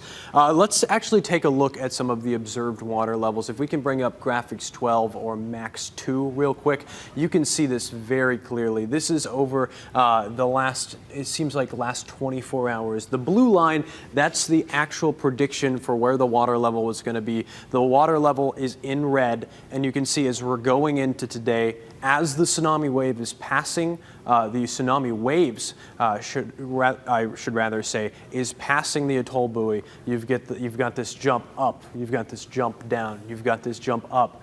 You've got this jump down. Again, this is just indicative of how many different waves are going to be potentially moving in. Of course, it looks very different out there. It might look very calm on the camera. But again, Ben and I have been talking about how Hawaii is kind of in a very unique circumstance when it comes to our seafloor, our seafloor topography. Our waters get very deep very, very fast. So when this wave, this column of water is potentially moving in, it is going to grow very fast as it reaches the seafloor and grows quickly towards the coast. We get to the deep ocean pretty quickly here in the island chain. We don't have a continental shelf around us like the rest of the continents do. And of course, on that graphic that we were looking at, you can very clearly see the jump in the buoy, jump up, jump down, jump up. And again, that's multiple waves. It's not just one wave. Is that an indicator on how strong the energy is from? It absolutely can be, especially if we were seeing a much stronger, like much higher and much lower troughs and crests from the waves. Again, the buoy is on the top of the water. As the wave is troughing, so it's going down to the bottom, the buoy goes down. And so you're seeing it jump. This is the height in feet. If you let's bring up max 2 again, graphics 12, so you can see what we have out there. Again, this is on the y-axis. This is the height in feet. You're seeing this jump between 2 to just below -1 feet below the average, very quickly. This is a very quick jump. Drew, something I want to jump back to is when we heard earlier from Governor Green, he was talking about the activity with the buoy at Midway. Yes. And so can you clear up for us and give us kind of like a direct line explanation? So he said it's measured at 6 foot at the buoy. Mm-hmm. What does that mean? What's happening at the ocean surface? So, to the best of my understanding, and Ben, if I say this incorrectly, please correct me. 6 feet is what he's talking about between the trough and the crest of the wave. So it's 6 feet from the top of how tall it is, how tall the buoy goes up, to how low the buoy goes down in the water. So when we're seeing that, he talked about that 3 foot number, that is 3 feet above the typical water level or the tide level at that time. You can even see the tides in the beginning of this chart here. You've got high tide around 8. And then as you're going into even further, you've got low tide. You can see the up and down, and then you see this jump indicative of the tsunami waves. We want to show you the waves that were just the first waves to arrive on the coast of Japan here. And gentlemen, if you could describe what we are seeing here. This was shortly after the powerful earthquake off the eastern coast of Russia. Yeah, it looks like I'm going to assume that the ocean is on the right, or it might be a jetty. Oh, there we go. That's a better view. All right, this is basically classic tsunami wave action because it's coming in from the open ocean, and then you can see that very, very disturbed, kind of a wall of water that's coming in and overtaking, for example, the seawall there. You see the smaller waves, those are probably the normal waves that are, just basically every day, but you can see how that big area of white, that white water that pushes in, definitely that's a tsunami. It's a slightly large one. It's not huge by any means, but it is a tsunami wave because you can see just how much energy that it has basically generated and basically pushing in. And so the waves, the little ones you see on the beach just above, basically in the center there, those are regular waves, but tsunami waves, those are definitely been coming in for Japan. Again, it's a little closer to where the epicenter of this earthquake was. But right now, as we take another look at the Hanalei camera, we're not seeing an awful lot. We're still seeing a little bit of the current action, and it seems a little bit flat, close to the area. All right, Pacific Tsunami Warning Center is about to hold a press conference with the latest information. Let's go live there with the latest. Coming in at Hanalei Bay, not so big, maybe about 1.5 feet above normal sea level, and then the signal was dropping to below normal sea level when I left a minute ago. But that's just the first part of the wave, and we know from what we observed at Midway, it was actually the third wave at Midway was the largest. So we've got some time to wait here at Hanalei, which was the first place it arrived, and of course it is moving down the island chain. So we hadn't seen anything on any other gauges as of yet, but we know it's coming. So we're always hopeful it won't be too bad, but anticipating from our models that yes, we are going to have a significant tsunami going across our islands and arriving on all the coasts. We monitor about 15 sea level gauges across the state, so we will have more reports later, and of course our news channels will also probably be telling us what they're seeing in places where they can safely observe the coast. So please stay out away from the coast. I know you've all evacuated, so continue to stay evacuated, and the instructions ultimately on when it's safe to go back will come from the state and county emergency management agencies, but we've got a ways to go. It's probably going to be several hours before we may even be able to lower the warning here in Hawaii to advisory level when waves go down, and probably not at least until tomorrow morning before we're able to completely cancel the warning. And right now most of us are still waiting, and we are waiting to see just how big it is going to get across the state. So stay safe, everyone. Given that the third wave was the biggest for Midway, are you expecting the same here in the islands of Hawaii? And what's the interval between waves? So the interval between waves can be 10 to 20 minutes typically, from one wave crest to the next wave crest. And we don't know exactly, that Midway it was the third wave doesn't necessarily mean it's going to be the third wave. Here the wave pattern gets very complicated as the wave crosses the state, because those tsunami waves reflect off of islands, and they wrap around islands, and they interact with each other. So at every location it can be a different wave. But the threat will definitely go on for probably several hours. Dr. McCurry, if you could kind of encapsulate everything again with regards to what are you looking for right now? I know you said we're still not clear, but what are the specific elements that you are really tracking to see what's that next data point that you can release? So we're pretty much done with forecasting the tsunami at this point. We are just reacting. So of course our center has responsibilities across the whole Pacific. So we are continuing to send messages to other countries around the Pacific. But our main responsibility is here in Hawaii, and so at this point we're more or less just monitoring the situation to try to determine when when we could lower the alert level and ultimately when we can cancel. The last time that you folks, I guess, were activated in this capacity, was that back in 2011 during the Japan earthquake? And how are the situations different? Because it's about the same direction of where it's coming from. Yeah, 2011 was certainly the last significant tsunami we experienced here in Hawaii. But we actually handle many tsunami events in the Pacific every year because earthquakes in the lower magnitude 7 range are pretty frequent, maybe about 10 a year in the Pacific, and almost all of them generate some kind of smallish tsunami, but we don't normally hear about it.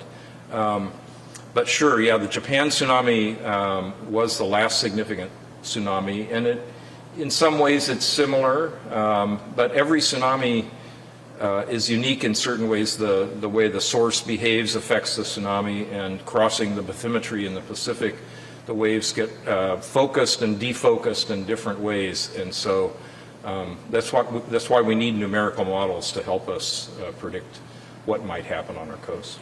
I know you were expecting 3 to 10. Now here we are, and we're more in the reaction phase, but can you revisit that prediction of up to 10 foot? Yeah, sure. So the main thing we use to constrain our models are these deep ocean gauges that we support in the Northwest Pacific. Well, we support them all across the Pacific, but the ones for this event are the ones in the Northwest Pacific, and they're out in deep water. They measure the tsunami without interference from reflections on the coast, which you have with a normal tide gauge that's in a harbor. And so our models try to match the signals that are seen on those deep ocean gauges, and if we can match them, then we know we've created the right kind of wave. And so, of course, in the beginning, we only have a reading on one gauge, and later on it's 2, 3, 4 gauges, and so we keep iterating with these models. But even from the get-go, from the very beginning, the forecast was pretty consistent, even with more of this data telling us that, yeah, Hawaii had this threat. And for the coastline in Hawaii, there's another part of this model that actually brings the synthetic wave up onto the coast in a few, maybe about a dozen places around our state. And so some of those models did say that we would have roughly 10 feet above normal sea level. So that's what we've been going on, and it's been pretty consistent. And when will you update us again? I guess I can take your advice on when you'd like an update. I think I should probably come down maybe in another half an hour or so, because we should have more readings from across the state, and then I can give you another update. What sort of conversations will you be having in the next few hours? Well, mostly we will just trying to see if the readings we're getting are consistent with our model, and thinking about the other places around the Pacific that we're advising at this time. What places are the dozens of places that could see up to 10 feet? Well, certainly Hawaii has certain areas that in the past typically get pretty big amplitudes, and that's Honolulu Bay, it's Haleiwa on Oahu, it's Kahului on Maui, and it's Hilo on the Big Island. And so those are for our models now, those are also the biggest places.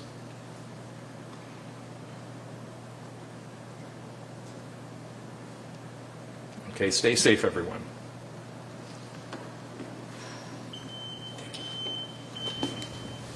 And that was Dr. Chip McCreary from the Pacific Tsunami Warning Center saying, again, they are done predicting this event.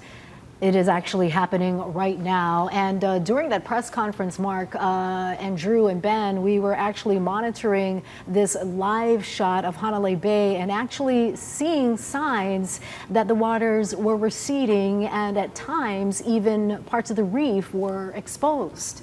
Yeah, I've been looking very closely at the shoreline, which is just above the red banner. At one point, it was a little bit further out, and so that may have been a little bit of the water receding. Not a ton, but there is a sign that something was happening, and there were some people in the Honolulu area who were saying that the water had receded enough where the reef was exposed. We were seeing some things on the camera. We weren't particularly sure what it was, but now looking at it, it might have been the reef getting exposed there, and then the water is now coming back in. But we do have just an indication that some kind of tsunami wave may have occurred or may have arrived in Honolulu. It's not just, it's not that big. It's just not huge. But then again, remember, even if you don't have the size and height on the surface, this energy goes all the way down to the bottom of the ocean, wherever it may be, and is still capable of causing currents. And we're seeing a bit of that right now because it's a little bit flatter close to the shore, and then you can see those tendrils of currents that are heading out those areas of flatter water that kind of snake out into the further distance there. So it might not be huge, it might not be something that looks extremely destructive, but just from looking at the ocean and the way the ocean looks, there is something happening out there right now. But as Chip McCreary from the Pacific Tsunami Warning Center said, this could still be several hours. As we've been saying this evening, it's just the first wave. It's not going to be the whole, it's not going to be one and done. It's going to be an event where we're going to have waves coming in maybe every 20, 30 minutes, possibly for the next several hours. And it does appear that, from when we first started taking this cam at 7:10, about a half an hour ago, that you can see more movement in this camera. And when you were speaking of an event like this, when you're seeing any types of movement in the current, that can speak to the strength and power. Drew Davis, you're looking very closely at the cams as well. What are you noticing on your end? Like you mentioned, Mark, we are seeing some strong currents. It's a mixture of water going out. Ben mentioned that we were able to see some of the reef exposed, potentially even pretty far out, closer to that point that you see far off in the distance. And just taking a wide view, if you kind of look at you can see the currents in the water right now, actually. If you look at the water and look at the sunlight, you can actually see the water pushing in towards the coastline right now. So the reflective water, you can kind of see that current pushing in ever so slightly. Again, we are watching for multiple waves here, and off in the distance the sun is setting, and it even seems like we have one person out there that's foiling. what I was going to say. That's really interesting. Yeah. It looks like one person paddling in the water right now on a stand-up paddleboard. And the state officials said that they have rescue teams activated and ready to go, but in an event like this, they are not going to be putting their lives in danger and responding to save you. So basically, you're on your own at this point. So if you have not heeded the evacuations, if you are going into the water, despite the fact that you've been told not to do so, you're going to be putting first responders at risk if they choose to go out and get you. Many times, because of the possible severity of the tsunami waves that will be coming in, they might not. They might want to keep themselves safe. They're not going to put their lives in danger just because you did. So we are seeing someone in this cam who's out paddleboarding, but really ought not to be doing that. Yeah, we're also getting reports now of the water receding over on Oahu's north shore as well.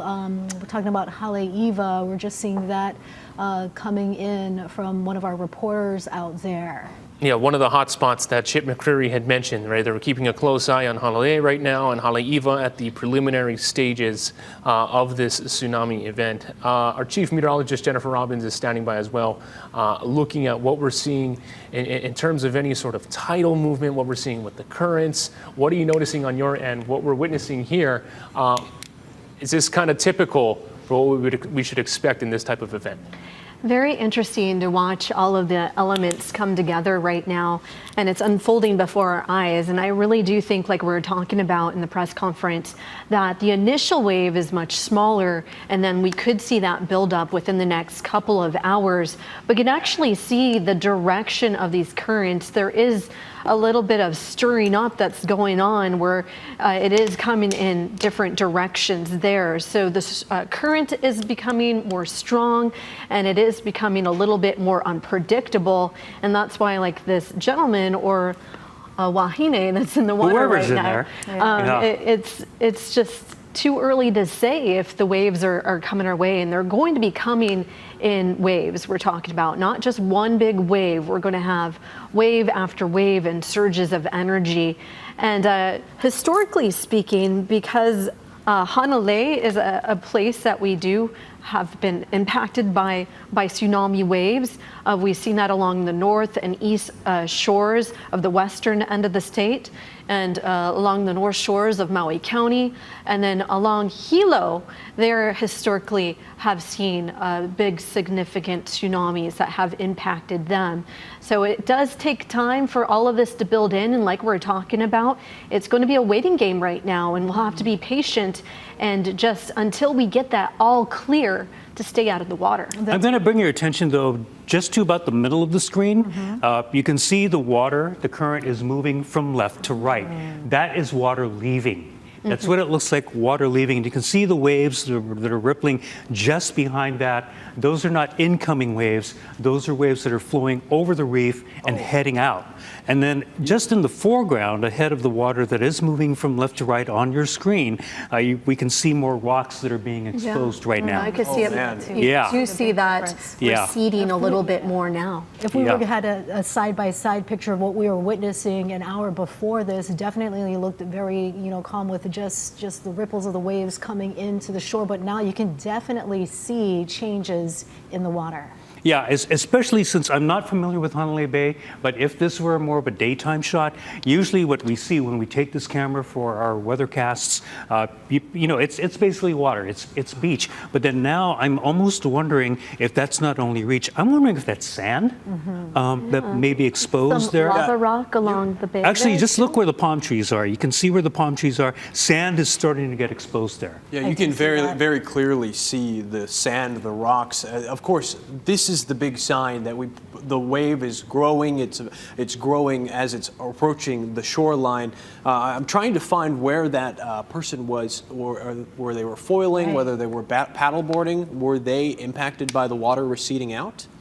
Yeah, it's really hard to see. It's getting darker by the minute right now, and the water is a place not to be, of course, when you see how unpredictable the water is, and especially with the strong currents that accompany a tsunami. Yeah, in fact, look, I can tell now, that's sand now. There's a lot of sand exposed there. And so you see the waves just off in the distance, but a lot of the beach, a lot of Hanalei Bay, the sand, even as you look to your left, to the left side of the screen, looks like more sand, looks like more of the reef, more of the rocks. It looks like the beach has receded probably about 100 feet.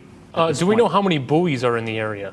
Not that many. I don't think there's any buoys there. The one that we do have, Jen's going to go take a look real quick. I do remember while listening into that news conference from Dr. Chip McCrary, he says that they are monitoring 15 sea level gauges across the state as this event is happening to get more data, saying that it's going to be several hours before the Pacific Tsunami Warning Center may be able to lower the warning to an advisory when the waves go down, and it won't be until at least tomorrow morning when possibly that warning is canceled altogether. And But Steph, I'm sorry to interrupt, but it seems like the water might be rushing back in ever so slightly. You can see some waves forming, and some of the sand that was previously exposed is getting covered up. You can see those ripples right in the center of your screen. Luckily, we still have a little bit of daylight over near Hanalei Bay compared to our other tower cams. It seems like some water might be rushing in, but still a lot of sand exposed out there. Right, all of this happening more than 40 minutes after the estimated arrival of the first waves in Hanalei Bay at 7:10. So these changes right now unfolding as we speak, and we're keeping a close eye on it. Any other observations there, Jen? It's just really interesting to think about how much energy has moved across the ocean. With the tsunami wave, the initial surge of energy moving at 500 500 miles per hour across the ocean. And the wave direction really will tell a big story of what kind of wave we get. Like we were talking about, it's going across open waters. It has to cross multiple islands, atolls as well before it arrives here. So that's going to impact those initial waves. And then now we're starting to see that surge of energy that comes through. So this is likely the second or third wave, like we're talking about, out of this whole tsunami event.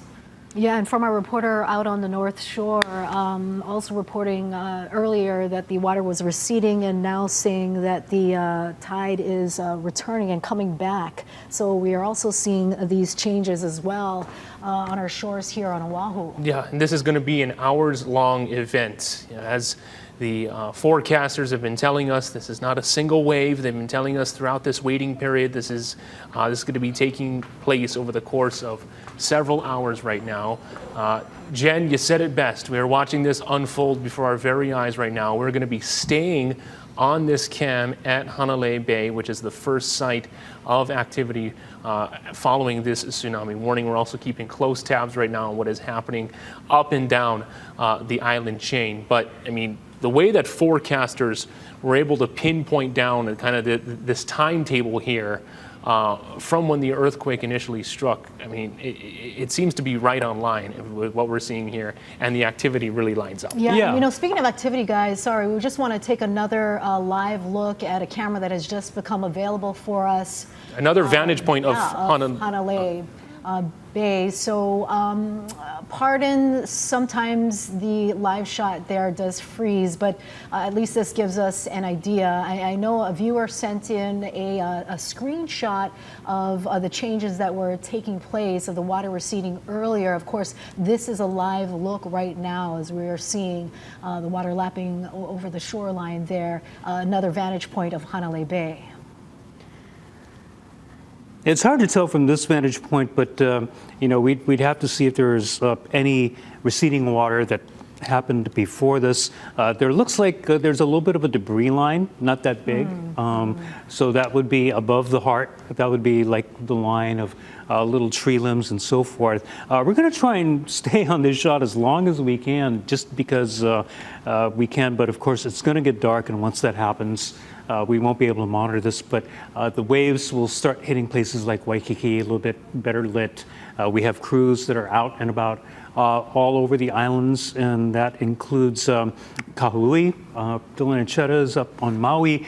Right now, it looks like things have stabilized, but once again, the difference between waves, the time difference between waves can be 20 to 30 minutes. And so what we saw just a moment ago, where the water was going out and receding out of Hanalei Bay and then coming back in, maybe not that big, but if we do get another episode of receding water while there's still some daylight to play with, we might be able to see that maybe in about 10, 15 minutes or thereabouts. Typically, how many waves do you expect in an event like this? Hard to say. Yeah. Very hard to say, because again, it depends on how the earthquake basically acted, what kind of earthquake it was. And so, you know, if there was a lot of shaking, then maybe there's a lot more waves. It was just one thrust, which it normally isn't, then, well, you're kind of stuck with a bunch of waves, you know.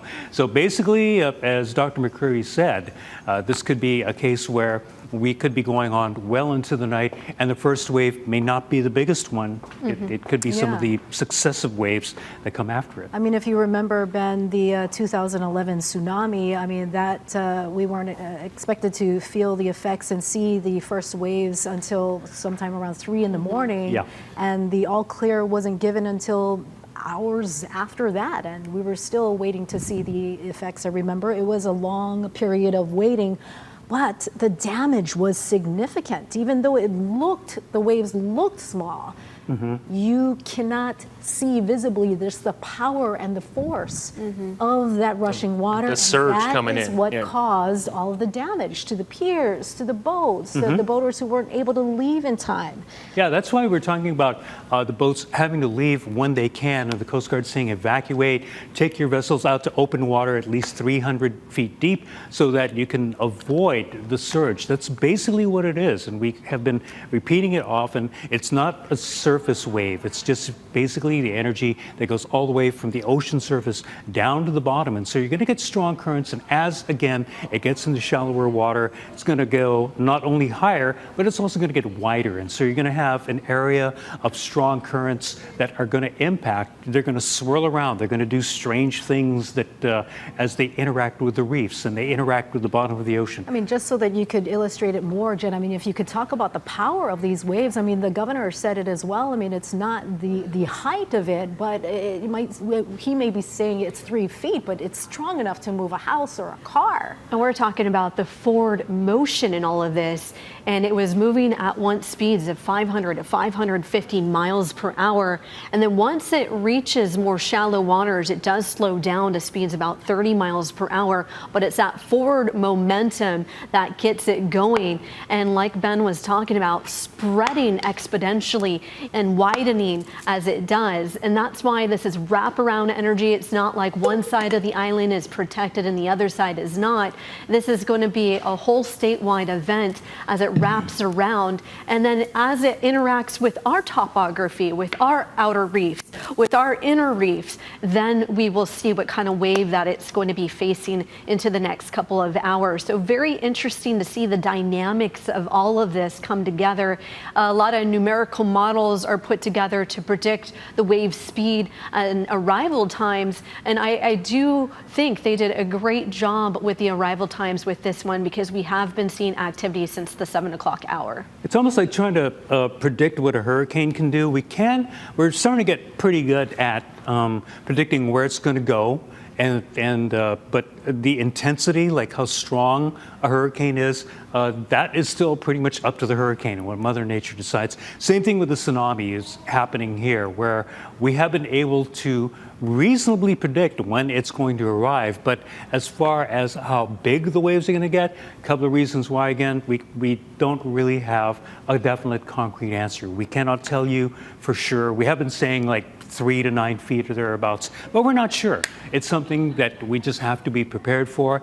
If it happens, you were prepared. If it doesn't happen, just give a good sigh of relief. We were prepared. You know what to do better next time. And that is our job, to make sure that you are prepared, and in that we have our crews spread out all across the island to cover this event. And we actually want to take a live shot now of Oahu's North Shore. This, I believe, is the Haleiwa area where waters, we're told, seem to be receding there. We're trying to light up this area as best as we can with our light, of course. We've received reports that water was receding in the area. We also have a clip of, you can show you more in better light of kind of what exactly was happening. Here's that shot right now, as we're just trying to keep tabs on how this timeline matches up with what was happening at Hanalei. This was happening in Haleiwa as well. You just look at the activity, what's happening with the coastline here, keeping a close eye on the receding aspect. So, this back out live. Visibility is poor because of the darkness, and so we're trying to get the best vantage point we can as possible in this. It seems calm as far as you can see. Just, from looking at it right now, you can't really see much, Ben or Jen. Yeah, but the water has receded. It looks like a lot of like wet sand that's in the foreground. So that was water, or that was sand that was underwater. You can see a water line on that rock there. That's probably where the water was just a few minutes ago. And so we are seeing the water recede. You can see the Rainbow Bridge off in the distance near the top of your screen. And so that gives you a little bit of basically what's going on. That's a shot at North Shore right now. We also have a live Waikiki cam. Fortunately, there's good lighting on this cam here, so it gives us a better sense of what we're going to be seeing over the next several hours or so. And you can also see some wet sand where the water's pushed up over the shoreline as well, Ben and Jen. Yeah, there's that area to the bottom of the pier. That's a very gentle slope. That's a very gentle way to get into the ocean as far as the slope. So there's nothing particularly deep. You can go out several feet and you'll still be like in waist high water. And so the run up can go farther because it's a gentler slope. On the other side, the Fort DeRussy side, it's a little bit steeper on that side, but you can definitely tell that there has been some water run up, and also maybe it's either a run-up or the water has receded at this point. But I think, judging from where the beginning of the pier is, at least on the sand, the wet sand that you see there was a run-up. So that is because usually that path to the pier is usually pretty dry. And so if you've got the water running up that high, that means we did have something, and maybe more again could be on the way. We want to pull up the Hanalei cam, but let's call for that one that was showing us a different vantage point, because we won't be able to really gather much. Yeah, we're trying to gather a different shot right here that provides a much more different view of Hanalei. It gives you that look at the coastline. Yeah, and while we're taking a look at this, we just did get word from state officials that the next press conference to give us an update on what they're seeing and what the state has experienced is coming in at 8:20.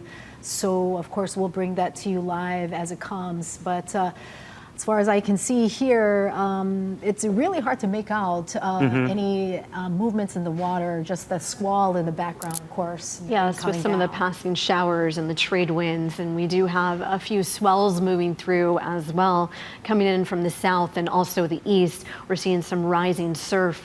And it's probably going to be a very important press conference coming up at 8:20. I think we're going to have more substantial data, more readings that they're going to share during that time, and that can give us an idea of what these initial waves have been doing. But we are seeing a lot of run-up across the entire island chain, and also those strong currents.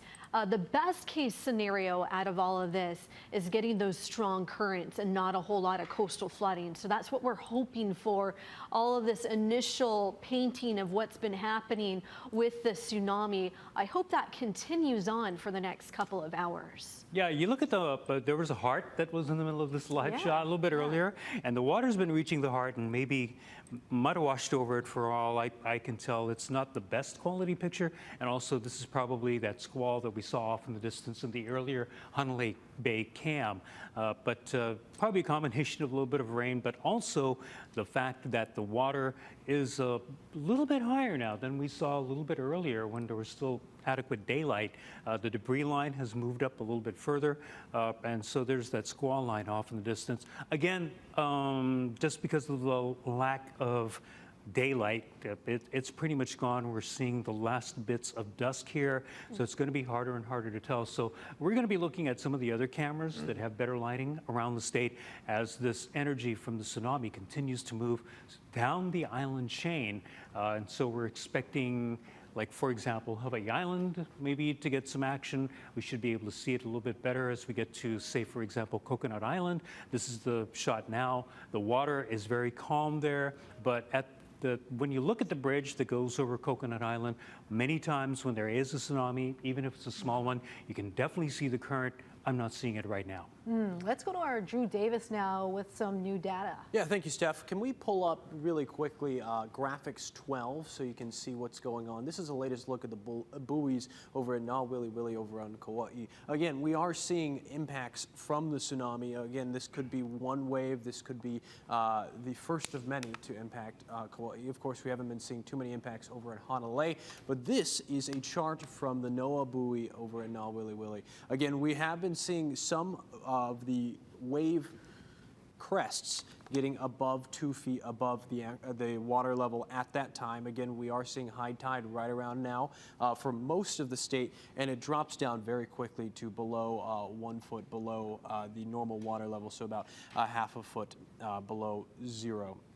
Again, we are seeing impacts in terms of the tsunami wave right now, and again, the message here, and it's been the message all afternoon, is that this is not a one-wave event. We've seen the receding in Hanalei so far, and we've seen the water come back. We could continue to see receding, and now without light, it'll be harder to analyze, it'll be harder to really take a look at. But this is proof that we are seeing some of the impacts, at least from the buoy readings that we have so far. All right, and guys, I just got a text message from Robert Ballard from the National Weather Service, and he said the latest Tsunami Warning Center bulletin says 4-foot amplitude at Haleiwa, so that's 1.2 meters. So 4-foot amplitude was the latest reading that they got in Haleiwa. And basically amplitude is like trough to crest, if I'm not mistaken. And so that's quite a bit. And we did get confirmation that the water line in that earlier live shot that we got from Haleiwa, that's where the water was. And so there was definitely a good receding of water at the Haleiwa, that looked like Ali'i Beach. I'm pretty sure that's the shoreline right at Ali'i Beach. And so the water did go down about 2 feet. Maybe it's not rushing back, but we are seeing the changes in tidal levels because of the tsunami. And again, as we're watching this live look near Dukahanamoku Beach and close to the lagoon there, waves are coming in as normal, but you can definitely see what's a high water line that did come in a little bit earlier, and we're just awaiting possibly the next receding water episode and then another wave coming in right behind that. And Ben, because the event is here, and right now we're in the thick of it based off of the measurements that are coming in, what can we say about Hawaii's underwater topography and its impact on the surges that are coming in? Well, it kind of depends on where you are. Like, for example, Honolulu Bay, I believe it's pretty shallow. Waimea Bay, it is shallower and possibly, but you will get a little bit more run up there. A good example, however, years ago, I remember there were people looking at Makapu'u. Makapu'u, not that deep. So if it was a big tsunami, we would see water just basically Makapu'u emptying out and then coming back in. That would be possibly in a worst case scenario tsunami. But, those areas where there's a gentle slope underneath the water coming in, basically that spells trouble.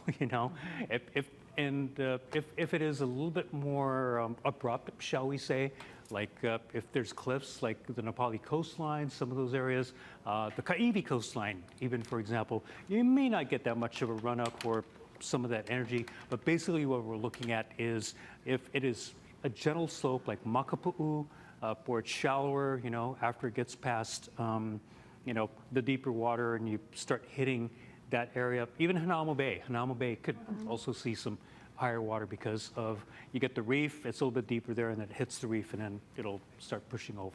So it's been almost an hour since the first predicted waves arrived at Hanalei Bay as we take this live look, and we are expecting an update from state officials at 8:20. And until then, I guess Ben, Drew, and Jen, what kinds of data are you going to be listening in for with this upcoming update?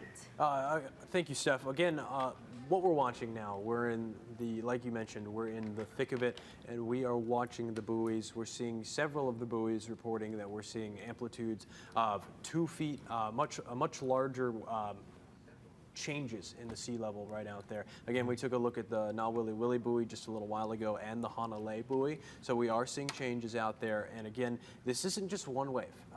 Potentially the initial estimation was around 7:17 p.m. So it's been a little under an hour since that's happening. We've been watching very closely. We've seen water recede, but we're watching the buoys now. The first wave may not be the biggest. It could be the second or third wave. We've seen water recede, and a lot of water receded in Hanalei pretty quickly, and the water came back in pretty quickly after that. Ben, do you have anything to add? Yeah, I mean, when the water came back in, it looked kind of gentle, but remember that's energy again, the whole ocean energy coming in. It's not just the surface. And so the concern that we have, once more, the currents, and Steph, as you were talking about earlier, we're talking about the currents that can cause damage over at La Mariana Harbor. That's when we saw boats getting pulled from their moorings, crashing into the piers, crashing into each other, those sorts of things. And so that is still a danger. And you definitely don't want to be caught in that particular energy because, if you've ever been in a rip current, and I hope you never have, you get caught in it. This is going to be like a whole bunch of different currents. It's basically a stirring up of the water. And you asked earlier, Mark, about the behavior underneath. Like if you go to pipeline right now, probably there's going to be water all kapakai at the moment, just all over the place. Currents are going to be just going in every which way. And so it's a very dangerous time to be in the water, but also on the shoreline and also along channels, rivers, streams, those areas, because you can still have energy that's going to be coming in through the rivers. And so just stay a good distance up. We're seeing about 100 feet just in case. Yeah, that's good. And like you mentioned on the Hanalei cam, when we were watching the water recede, there was very different movements in the currents right before the water receded. We could see water moving out, moving in. So again, strong currents being created by these tsunamis. And just behind me, Ben, I do want to show the Na Wili Wili buoy again. This is the most latest look. You can see the red right here is the typical water level. Typically, when you see water levels at buoys, you use them to track high tide and low tide, high tide and low tide. Of course, we're not seeing that right now because if you look at the end of this, we have this really big shock in terms of the water level. The buoy is going up and down very quickly. Again, this is a snapshot from about 10 minutes ago, so we might be seeing an updated look at that coming up here in a little bit. We'll make sure to show you that, but I do want to say that this may be the first wave of many. Again, this is Na Wili Wili. This is on the over in Kauai County. We were taking a look at Haleiwa as well. So a lot can change. We're still, as Steph has mentioned, in the thick of it. The initial prediction, 7:17 p.m. We haven't seen a large wave come in yet that's really impacted, but we have seen receding in Hanalei. We've seen receding over in Haleiwa. So a lot to watch still. Yeah, we haven't. We don't know what the situation is like at Haleiwa Harbor, Alawai Boat Harbor. Obviously, not safe to go there right now. But you know, we're just trying to see. We'll determine a little bit later just how many people took their vessels out into the open ocean. A little bit earlier, we did talk to one of the boaters. His boat was already on, you know, basically on the trailer, getting ready to evacuate that way. And he was talking about how some of the other vessel owners were heading out to sea just because you don't want to be in that mess. You know, kind of like being in a washing machine in a way, but that would be the best way to kind of describe what's going on. And then in areas like the bays and some of the harbors, you're going to get that pull of the water and you're going to get that push of the water once again. And that's what we've been also seeing in Hanalei Bay. Yeah, and here's another look. This is a snapshot from a little while ago from Sand Island in the Midway Islands, so over near Midway Atoll. Again, this data is a little bit outdated, but it is just a look at, you can see the tsunami wave again. Ben, if you just point out where that shock is, again, up and down very quickly. That's how the buoys work. They're used to measure the high tide and low tide out there. And they're a very great tool to give us kind of an idea of how large these tsunami waves are. And again, the message is it's not just one wave, and we're going to continue watching it very closely. Yeah, but just so you know, this is one of the pieces of data that we use when we have, for example, king tides, because the blue line is basically your normal water level. The red line is the actual recorded water level. And so you see how it's supposed to be gentle. We had a high tide coming, but you have don't. So that almost tells me 1, 2, 3, 4. 4 waves. First one may have been the biggest one, and they get smaller. But again, this is just a snapshot. Later data may come in, and then we may just get, you know, maybe another bigger wave once again. And a great reminder that this is coinciding with high tide right now. So the wave, the tsunami wave, the column of water riding on top of the actual sea level is riding on top of high tide, which is already elevated. So it makes it a little bit more of concern. That's it for Ben and I at the weather desk. Let's send it back to Mark and Steph at the anchor desk. Ben and Drew, thank you very much. Very useful, very critical information as we are tracking this. We are approaching about an hour since the first activity that we saw at Hanalei Bay. So far, we've seen water levels recede both at Hanalei, Na Wili Wili, and Haleiwa as well as we're tracking this. That's right, and we just got word that we are going to get another update from Pacific Tsunami Warning Center officials in just a bit. But before then, we want to turn things over now to our reporter Dylan Ancheta, who is live on Maui for us. Dylan. Aloha, thank you so much. I am located at the Wailuku Community Center. This is one of a number of gyms that have opened here on Maui. And I can tell you that the atmosphere here is rather relaxed. People are calm. People are kind of just waiting to hear what is going on. There are a lot of kupuna members here at this shelter. I would say there's about 50 to 60 or so people between the inside and the outside. Some community members have said that many other people chose other shelters to go to, but here at the Wailuku Community Center, people are kind of just hanging out and waiting to hear any updates, any news. You know, there is also some concern that Red Cross officials are here, but they don't have a lot of supplies, not a lot of water, not a lot of snacks. So if you are going, or if you are at one of those shelters, hopefully you have brought your own. They do allow pets at the shelters here, and so I was here earlier today when the last siren alert went off. There's one just outside this building here, and that was quite loud, quite noticeable. And I spoke to some people earlier in the day as I just got to this shelter. I've been here for a couple hours now. Here's what they said. Aloha from the Wailuku Community Center. This is one of several spots that have opened as official shelters here in Maui County. I'm joined by Kathleen, Joseph, Mary, and Maria. They are here riding out this impending tsunami. First off, how are you folks feeling today? Scared. This out of all that I've been through with all the tsunami warnings, this kind of feel really more like it's bound to happen, and I'm hoping it doesn't. Praying a lot for our homes, especially those who live close right next to the beach, which I do. So. And I want to ask, as Maui residents, were you folks prepared for this? Were you ready to pack up and go, or, are you just kind of winging it here tonight? We're just kind of winging it because this is not something we're used to. And there are only so many roads on Maui. So, for example, for me to call Joe and let him know we just got this warning, so you need to leave Kihei now because there's only 2 roads in and out. And he felt he had more time, but it's like we're winging it. It's not something that we would have planned. It's a better preparation this time, and the traffic is horrible. Maria, you just came from inside the shelter. How many people are in there right now, and kind of set the scene for us? There's probably about 50 of them. Yeah, yes.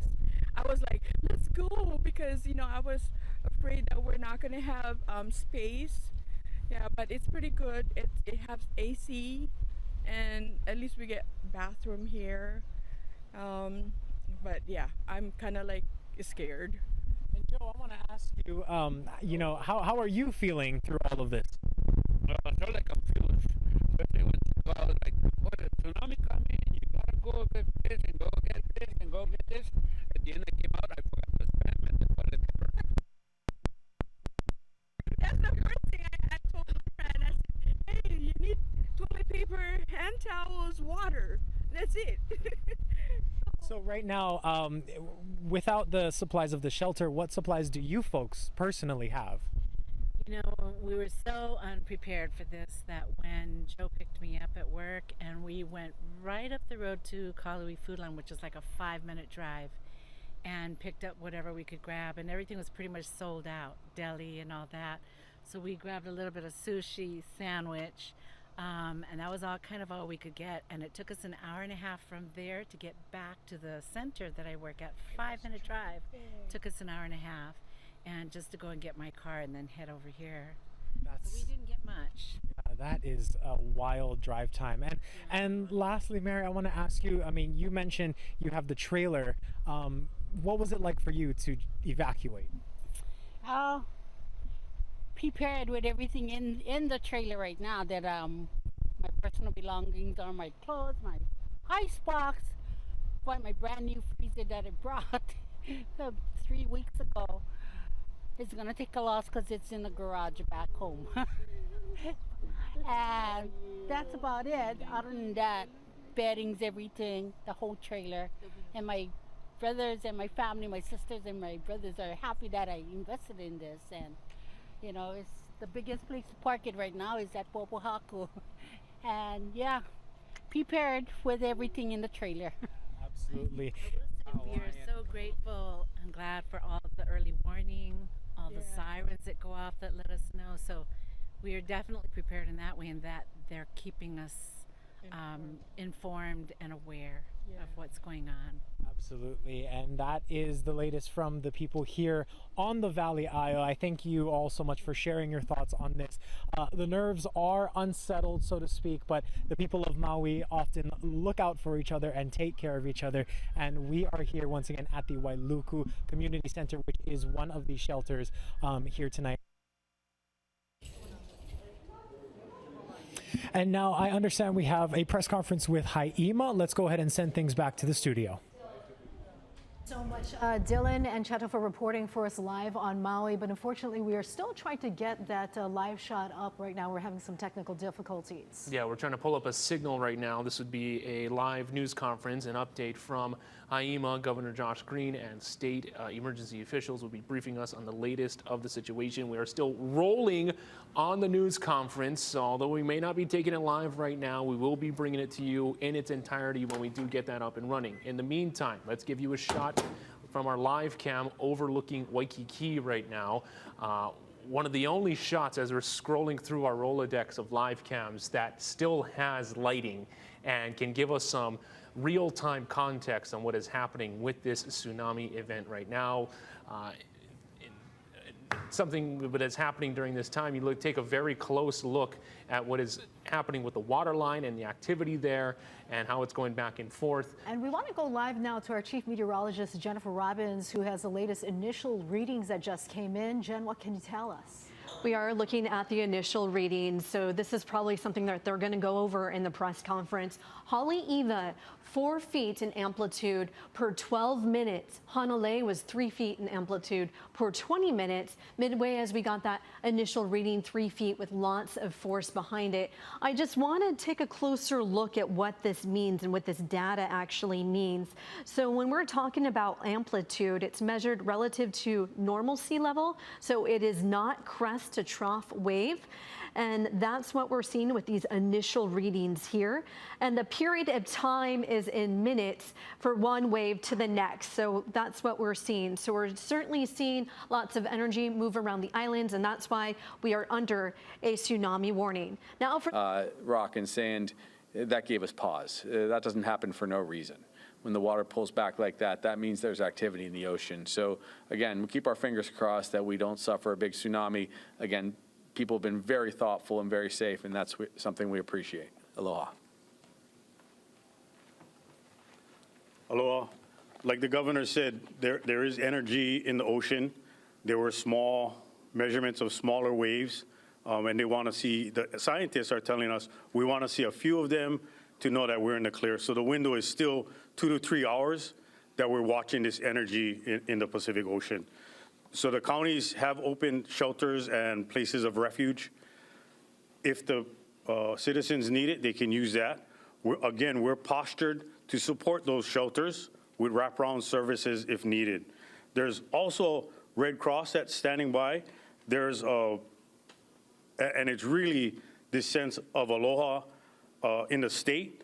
Family Promise of Hawaii, they're reaching and leaning forward to say that they can help folks. If the public needs assistance, we'll post their phone number and email that if people are impacted and need assistance, they can reach out. So there's a lot of entities, a lot of community involvement, and it's wonderful to see how the state is reacting to a very serious threat to our public and to the safety of the state. Thank you. Mahalo, Administrator Barros. Finally, I'd like to bring up Captain Nick Wurst, Commander Sector Honolulu and Captain of the Port. Thank you, ma'am. Thank you, Governor. As stated, Captain Nick Wurst, Sector Honolulu. Our top priorities for the Coast Guard right now are the safety of life, the safety of our ports, and then any environmental impacts to the state. In anticipation of that, we have closed all commercial harbors and have ordered evacuation of those harbors to mitigate risk. In addition, have Coast Guard assets deployed. That's small boats, ships, and planes and aircraft pre-deployed. So post-impact, we are ready to respond very quickly to any search and rescue cases, to be able to assess the ports to make sure they're safe to be reopened for commerce, and then also any environmental impacts, we can respond to that. So we are working in unison with the state, and thank you very much for your time. Okay, at this time, we're going to facilitate questions from the media, and we'll start with Andrew, Honolulu Star Advertiser. Can you let us know who gives input, most important input on determining an all clear if warranted? So the question is, who gives the most important input on determining an all clear? We're going to turn to Dr. Chip at the Pacific Tsunami Warning Center. They're on the calls with the governor they're advising the leadership, and they'll give us an indication of what they believe, and then it'll be an executive order from here. Okay, next I'm going to go to Le'ui, KITV4. Do you know what is closely being looked at to monitor and give a better indicator of the surge cycle in this scenario? So the question is around what are the indicators for closely monitoring the surge cycle? Well, there's multiple readings of the waves all across the Pacific and then all across the islands. So there's a printout that we see dozens of those measurements, and they've ranged from 0.23 meters in some cases to over a meter. So we have had a couple waves of that size. The largest wave we believe we saw was in Haleiwa, over a meter, well over a meter. And then, of course, the pause that we had was also watching the shoreline recede, where we saw, the water pull back 20 or 30 feet. That seemed like an anticipated large wave. So that's what we've all seen historically.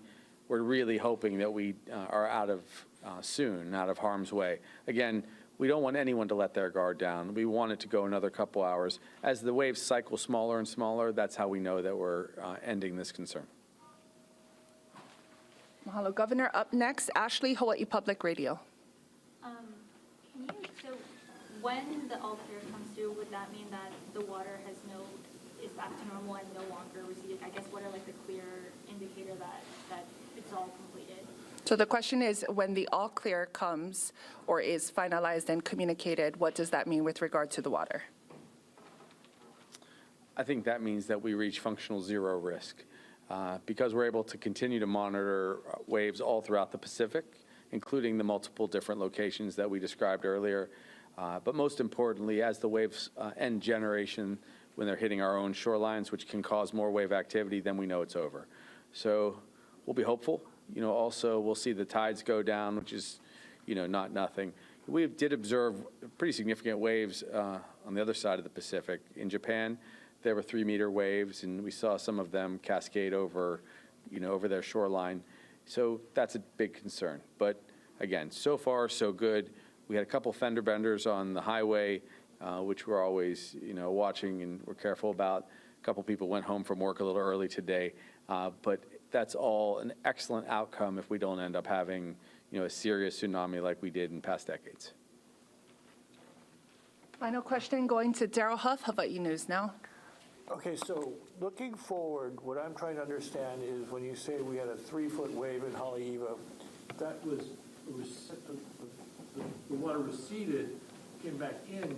We didn't have a wave go up onto Haleiwa parking lot or anything like that, right? So far we haven't had waves that inundated anything significant. So what are we worried about next? The question is confirmation on the waves not coming and making their way inland yet, and then what can we anticipate next? Yeah, so as our conversations with the Pacific Tsunami Warning Center, yes, they would prefer to see multitude of these smaller waves as that 3 feet, recede a little bit, 3 feet, and not generate that bigger wave. So as we watch throughout the evening, monitoring different buoys across, monitoring cameras, we're watching those waves. So again, the best case is we get some of those smaller waves that don't inundate and flood coastlines. Okay, well, look, thank you everyone for your patience. We, like I said, are going to get another update from the scientific community around 9, and then we'll communicate with you. We'll reach out through social media and text shortly thereafter in case there's any update. And then, hopefully, fingers crossed, the gentleman will be able to come up and hopefully give us the all clear in 2 or 3 hours, perhaps by 11 tonight. But we want to still be cautious. There's just no reason to take any risks. So again, thank you, everyone. Thank you for being mindful of the large risk. If large waves did come over the shore, we know there would be harm and loss of life. So we just don't want to lose any of our people. Aloha.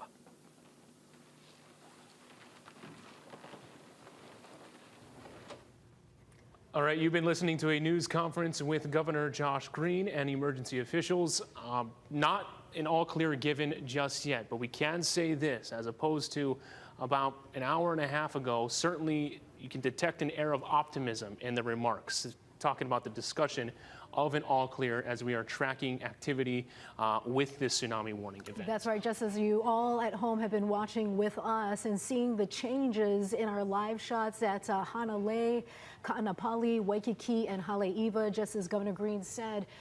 Everybody witnessed those changes. There was activity in the water, and on the positive side, they noticed that it was on the smaller side. However, as you mentioned, Mark, and as just officials stress, it does not mean that we are in the clear just yet. Of course, we're waiting for another series of waves and data to come in. Yeah, we're still in the window right now. Forecasters are continuing to keep a close eye on the movement. Something that was said repeatedly in this news conference just now is that, right now, what is happening in the ocean, there's a ton of energy out there, and thankfully this hasn't resulted in coastal flooding. We've seen the numbers with the recession of the shoreline and things of that nature, but no major coastal flooding right now.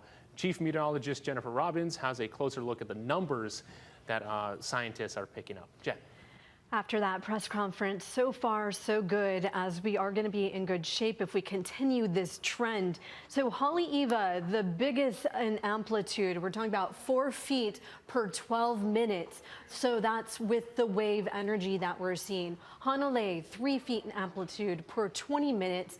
Initial readings that we saw over in Midway at 3 feet with lots of force behind it. Right now, we're not seeing a whole lot of coastal flooding, but we are seeing a lot of energy over the waters and lots of movement as well. So the movement that we'll continue to see at night, you could actually see this was the initial readings, anywhere from 0.2 or 0.1 to 0.3 meters. So that would be just about a foot or so. And then 1 to 2 meters up to like more than 3 feet that was initially expected. And that's what we're seeing with some of these initial waves, about 4 feet. And Haleiwa was the biggest. And just to take a closer look, the time of the measurement is what we're seeing. Amplitude, tsunami amplitude is measured relative to the normal sea level. So it's not crest to trough wave heights that we're given here.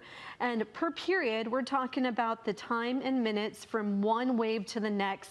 So example, like we're talking about with Haleiwa coming in at 12 minutes, that is from one wave to the next there. And then Hanalei, 3 feet in amplitude per 20 minutes. That's one wave to the next as well. So we are expecting a tsunami is a series of long ocean waves. As you know, each individual wave crest can last 5 to 15 minutes or more, and then essentially could lead to flooding. But we have been in pretty good shape so far, but it is quite unpredictable with the strong current. So we're not out of the woods yet. We're not in the clear yet. And it looks like as we pass the amplitude here, reaching its peak, we'll be on a downward trend when it comes to those wave heights, which is great news for us, but unpredictable still with those strong currents, rip currents that we've been seeing. On top of all of this energy, we do have a south swell, also east facing shores, seeing some swell energy there, wraparound energy for all of the islands. And then on top of all of that, it's coinciding with that high tide. So in the past, the most effective areas, Hilo got hit really hard in 1946, 1960, and 2011, known as the hot spot of tsunamis due to the bay's shape. And also what plays a big role in all of this is the wave direction that we're seeing as it comes through the source there of the epicenter. Kona suffered damage in 1975 and also in 2011. And then we did see plenty of energy in past years with run-up depending on the wave direction, all the way on those north shores of all of the islands over the western end of the state. So very fascinating when you take a look at tsunami history and also the science behind it. And Hawaii has endured over 160 tsunamis since 1812. And that can cause, of course, as we've seen today, as it unfolds before our very own eyes, huge surges of energy to travel across the ocean. And the origin in the past has been Alaska, Chile, Japan, and Russia. And the history has showed us the magnitude and depth between these do play a big role. But even with a strong magnitude earthquake like 8.8 in 2010, it was only about 3 feet when it comes to the wave heights during that time. So it highly depends on the direction as it travels over the ocean.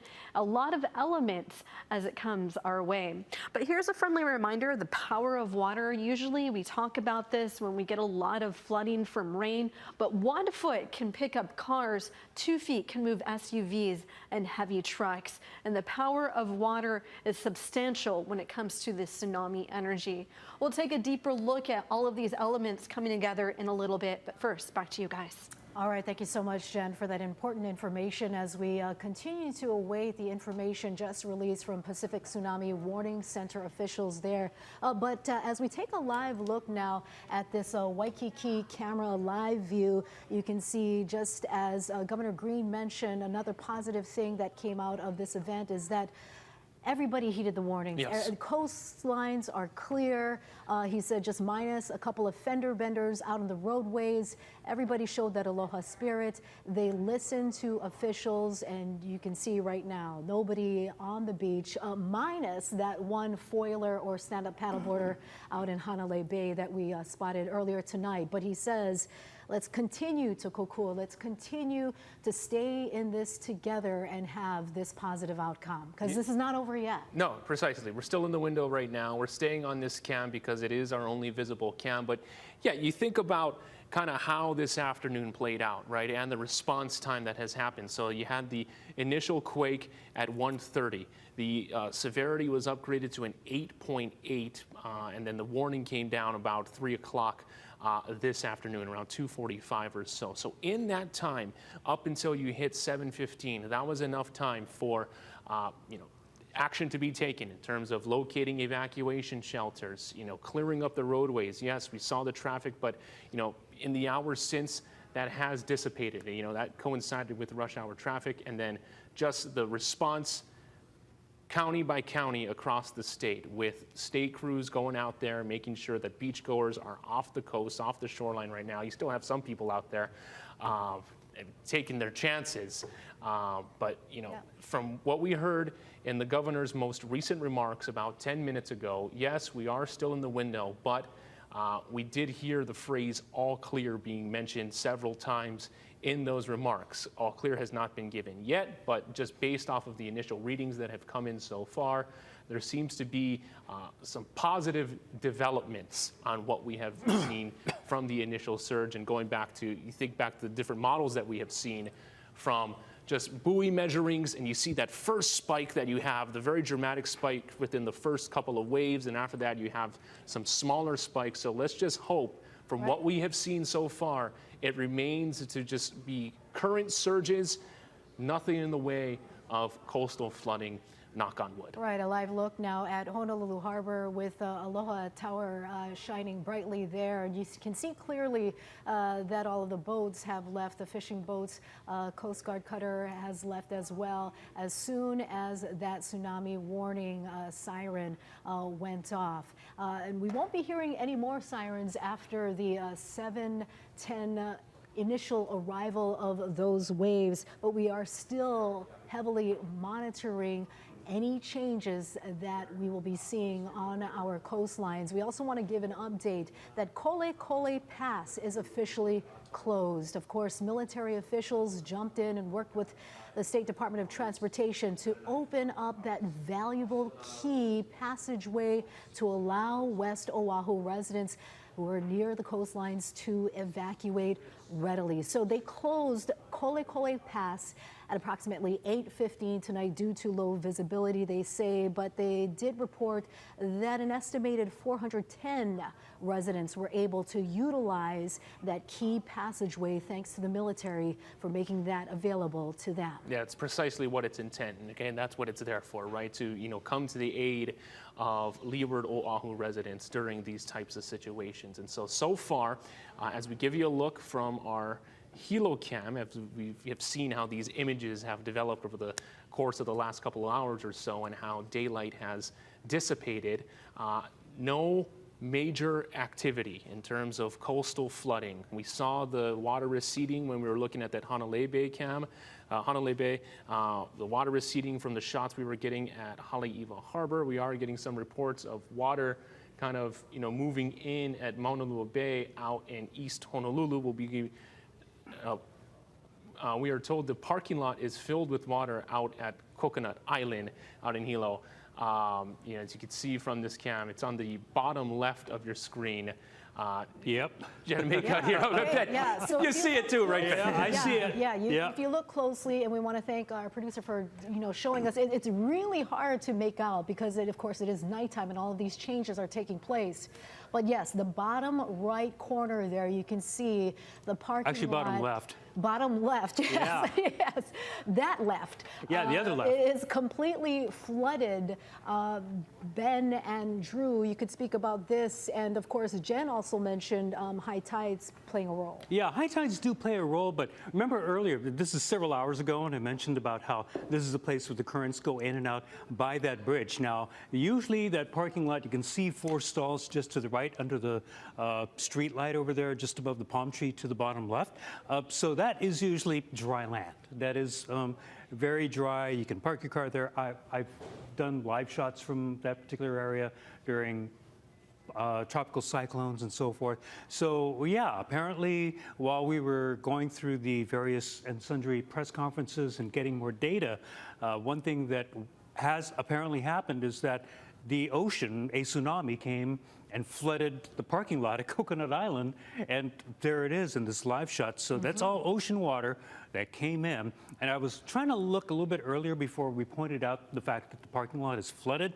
I was trying to look at the currents beneath the bridge. That's right. And, it looks a little weird right now. It may be coming in again for, we'll take a look at some of the spikes, but there is some current that's going on over there that I can kind of detect, but basically the sign that something is going on, the parking lot in the foreground in front of the Coconut Island Bridge, it's flooded. It's basically, we've had something, a significant wave height come in as well. Yeah, and as we're seeing that right now, so the parking lot of Coconut Island is flooded. We also have the video queued up from Mauna Lua Bay with the water coming in. Let's see if we can play that. And so this is in East Oahu, Hawaii Kai. Wow. Now this is during, we have construction in the area right now for a dredging project. Who knows how that will be impacted, but you're just seeing how, whereas we were watching the water around the 7:15 time frame, okay, the first expected window of arrival for this tsunami, kind of the different effects that it is having.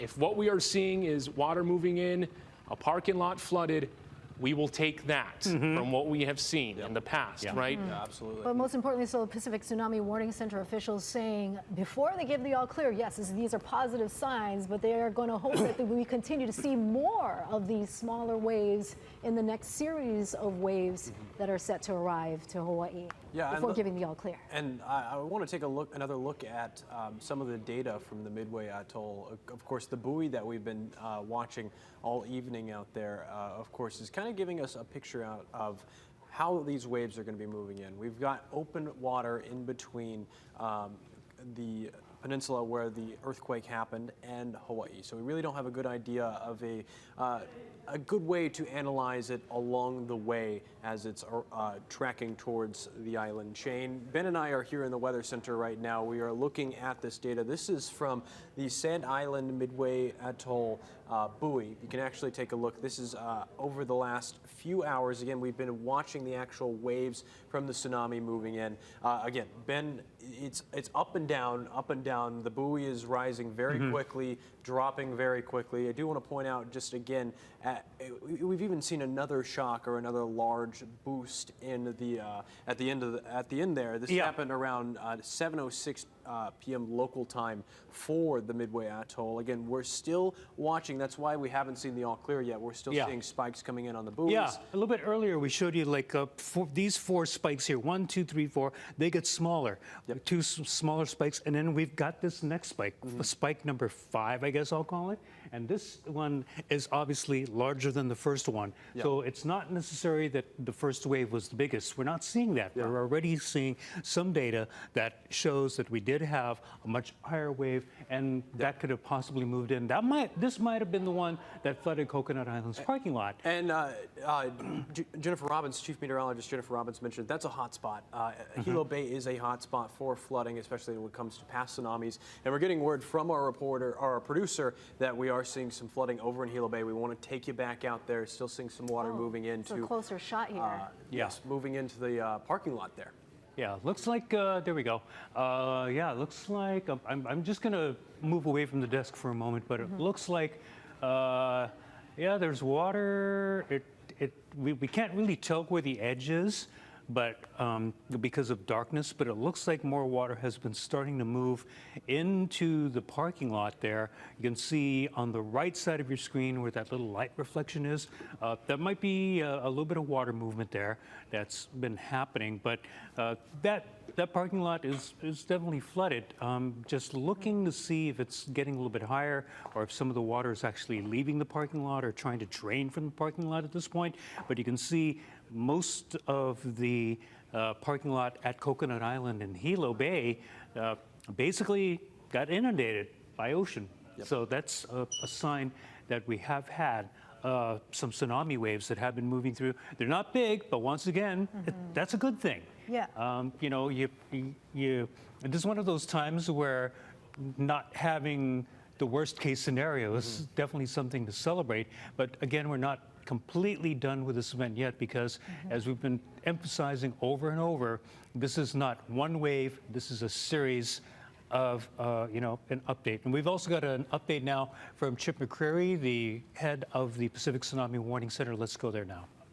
The Big Island now, and we actually got our largest reading so far at 4 feet from crest to trough, so from the bottom of the wave to the top about. That's just the initial wave so far there. Some of the other readings have come up here. Maybe I've reported these before, but about 8 feet crest to trough at Kahului. Again, about 8 feet crest to trough in Haleiwa. 3 feet, actually that grew a little bit, in Hanalei. It's also about 4 feet crest to trough in Hanalei. So again, the oscillations are continuing, and they're in places where it's already hit, maybe on Kauai. Hopefully they're starting to die down a bit, but as I mentioned before, we want to monitor this for quite a few wave cycles to make sure the pattern is really going down and it's not going to pop back up again, which it does. This is a pretty standard pattern that things will go down a couple of waves and come up again. So we'll just our job right now for Hawaii is just to continue monitoring this and reporting the readings. And I mean, we issued another bulletin just maybe about half an hour ago with our latest readings, and we'll just continue to do that. Can you tell us what kind of damage that size waves could do? Oh, it depends. They're not. They're the kind of things that could cause damage to smaller wooden structures, I suppose.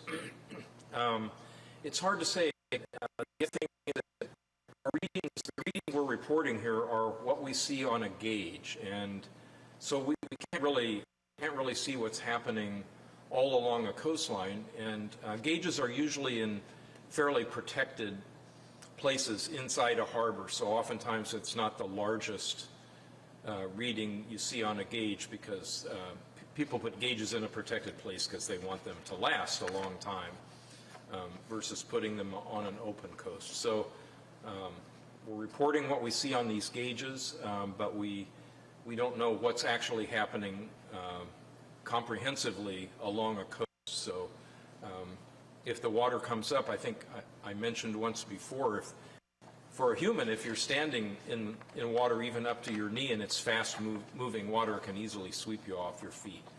And so water has a lot of power when it's flowing fast, and when it comes onto the land, that's what's happening. It's flowing fast. So it can damage structures. But so far we haven't seen anything too big, but still a little bit early. So we're not out of the woods yet. we're not out of the woods yet. But I'm quite happy that we, at least on our gauges, we haven't seen numbers like 10 feet above normal sea level. We're seeing the biggest ones are close to 10 feet from crest to trough. You spoke about kind of informing neighboring countries and nations about the waves coming in. What's the latest data you're giving to them? And since it's past Hawaii, now moving further south, what are you telling neighboring nations?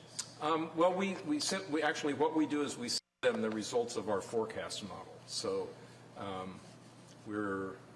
they can see along their coastline. Our model makes forecasts based on an approximation for how big the amplitude might be along their coasts, and then they can make their own decisions about issuing alerts based on that. In some places, like in northern Chile, the Chileans have told us they have a very cliffy coastline, so if they have a wave that's 1 meter, it's not a threat to them because it's not going to go inland along that cliffy coast. So it's all kind of depends upon the individual country what they decide to do with these amplitudes we send them. But we'll update our forecast. We updated this one several times, and then we issue it to those countries.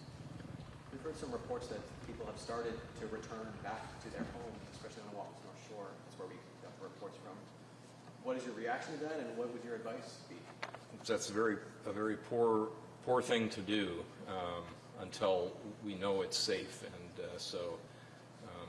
I would always advise to follow instructions from the emergency management community. You're kind of taking an unnecessary chance, and I hope they're all right. But by the same token, I think that's not the right thing to do.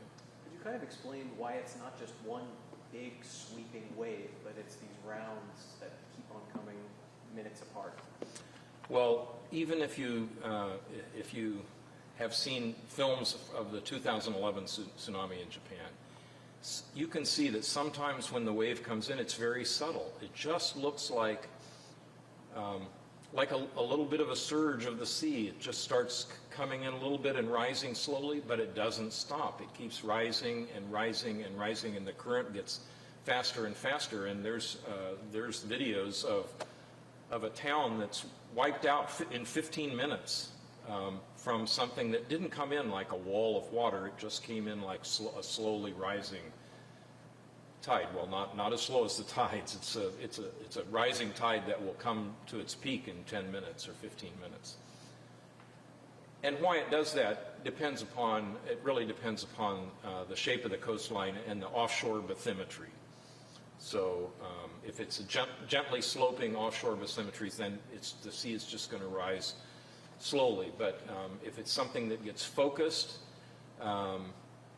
or sometimes if there's a sharper slope, then the wave can rise up and form this rolling white water like you see in a breaking surf wave. So it wouldn't be an anomaly that something big could happen at this point that could change the course of what you're watching? I'm hopeful not. I think we still haven't seen what's going to happen on the Big Island because we haven't seen enough cycles, but we've seen quite a few cycles on Kauai, and there haven't been any surprises. It did grow after the first waves, but it hasn't grown. It hasn't grown very quickly after that. So I'm hopeful. In most places, maybe we've seen the worst of it. Does the waterline return to normal in between each wave, or does it come all the way in and go all the way back out? How does that work? When it floods the coast, the water goes down, the coast will drain, but you can have spots on the land where the water's back, and it's not going to flow back out to sea. So in big tsunamis where you've had a lot of destruction of of structures, then the flowing back out is as dangerous as the flowing back in, because you're carrying all this debris, and the debris are battering rams, and of course it's terrible for people in the water too. So.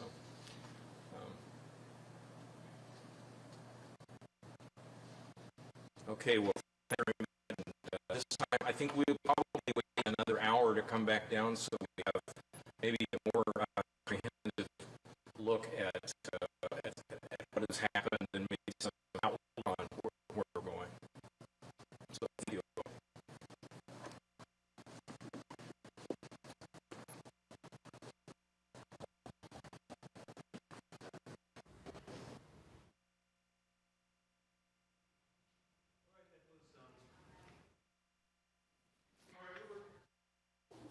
We were listening into a news conference with Chip McCreary of the Pacific Tsunami Warning Center, just providing us the latest. He mentioned a wealth of information right there on kind of the statistics and the new data models that are coming in. Chief Meteorologist Jennifer Robbins can break that down for us on kind of what we're seeing in terms of the forecast. Thank you so much, Mark. Well, so far so good with the initial cycles is what Chip was talking about. And we're crossing our fingers it continues to behave this way as what we've seen with these initial readings. So those first initial waves came in at 7 o'clock, but then grew larger and larger by 8 o'clock, and hopefully will be on the downward trend into the next several hours. But Chip was talking about it's too early to say if we'll have another spike in energy, so we're not in the clear yet. But what we're seeing is unpredictable strong currents accompanying all of this, as we did see the initial waves come into the picture during that 7 o'clock and 8 o'clock hour. Here are some of the initial readings reaching the islands. So Haleiwa, one of the largest there at 4 feet. Also on Maui, you see this is an amplitude per 12 seconds in Haleiwa. There's lots of movement over the waters. In Hanalei, it was about 3 feet in amplitude per 20 minutes. So when you look at that timestamp there, when we're talking about per 12 minutes or per 20 minutes, that is wave after wave. We're talking about the first cycle, and then you'll see that energy coming in a period of time for one wave to the next.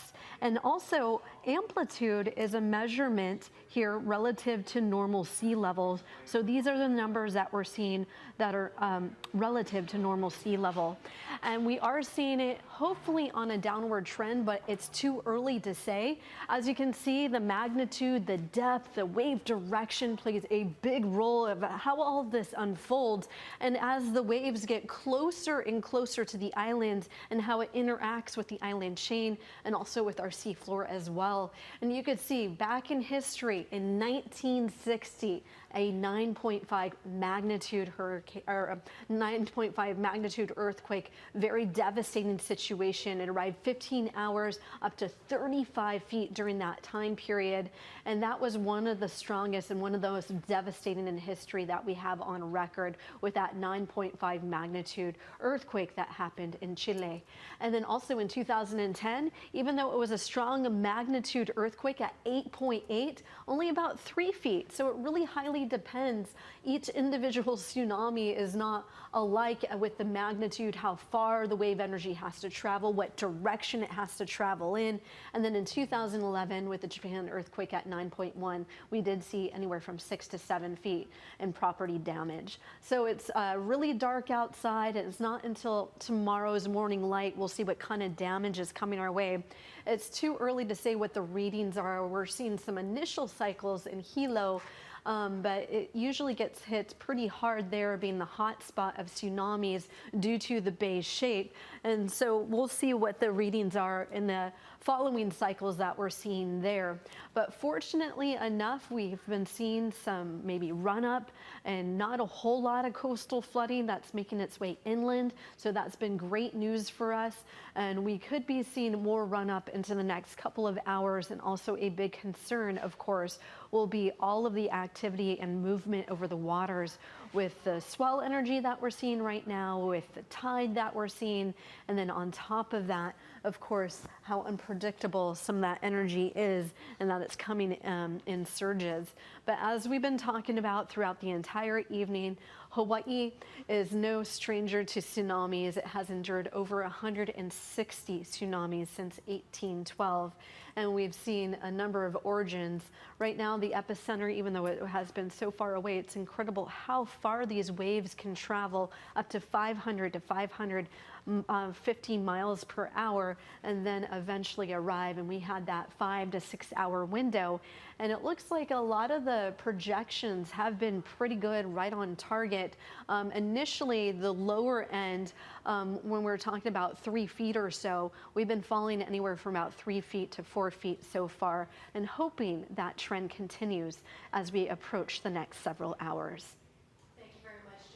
As you said, yes, we are watching and we are currently waiting and continuing to monitor the effects that we're seeing live. We just showed you that flooded parking lot at Coconut Island over in Hilo, and we are currently preparing a video clip for you to show you at home of the ebb and flow of Hanalei Bay. We actually have that right now, a time lapse of when the initial waves were arriving Hanalei Bay at 7:10 this evening. Yeah, so the window started at 7:10, and over the next 20 minutes to half hour or so, we were keeping a very close eye on kind of how this shot was evolving, and this time lapse really shows that. As you can see, some of the water moving back, exposing more and more of the shoreline and the shallow areas there.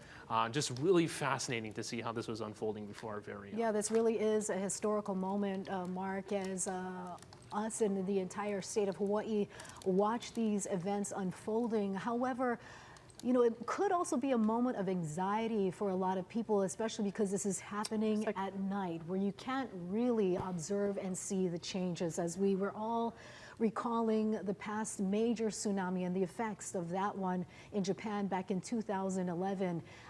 The effects were during the day, where we could actually see and observe those effects. So we are in for possibly a long night ahead. Yeah, but you know what we've been hearing from the latest updates from Haima and the Pacific Tsunami Warning Center, yes, we are still in the window, but there is optimism with the numbers that have emerged so far and the data they are tracking with the forecasts.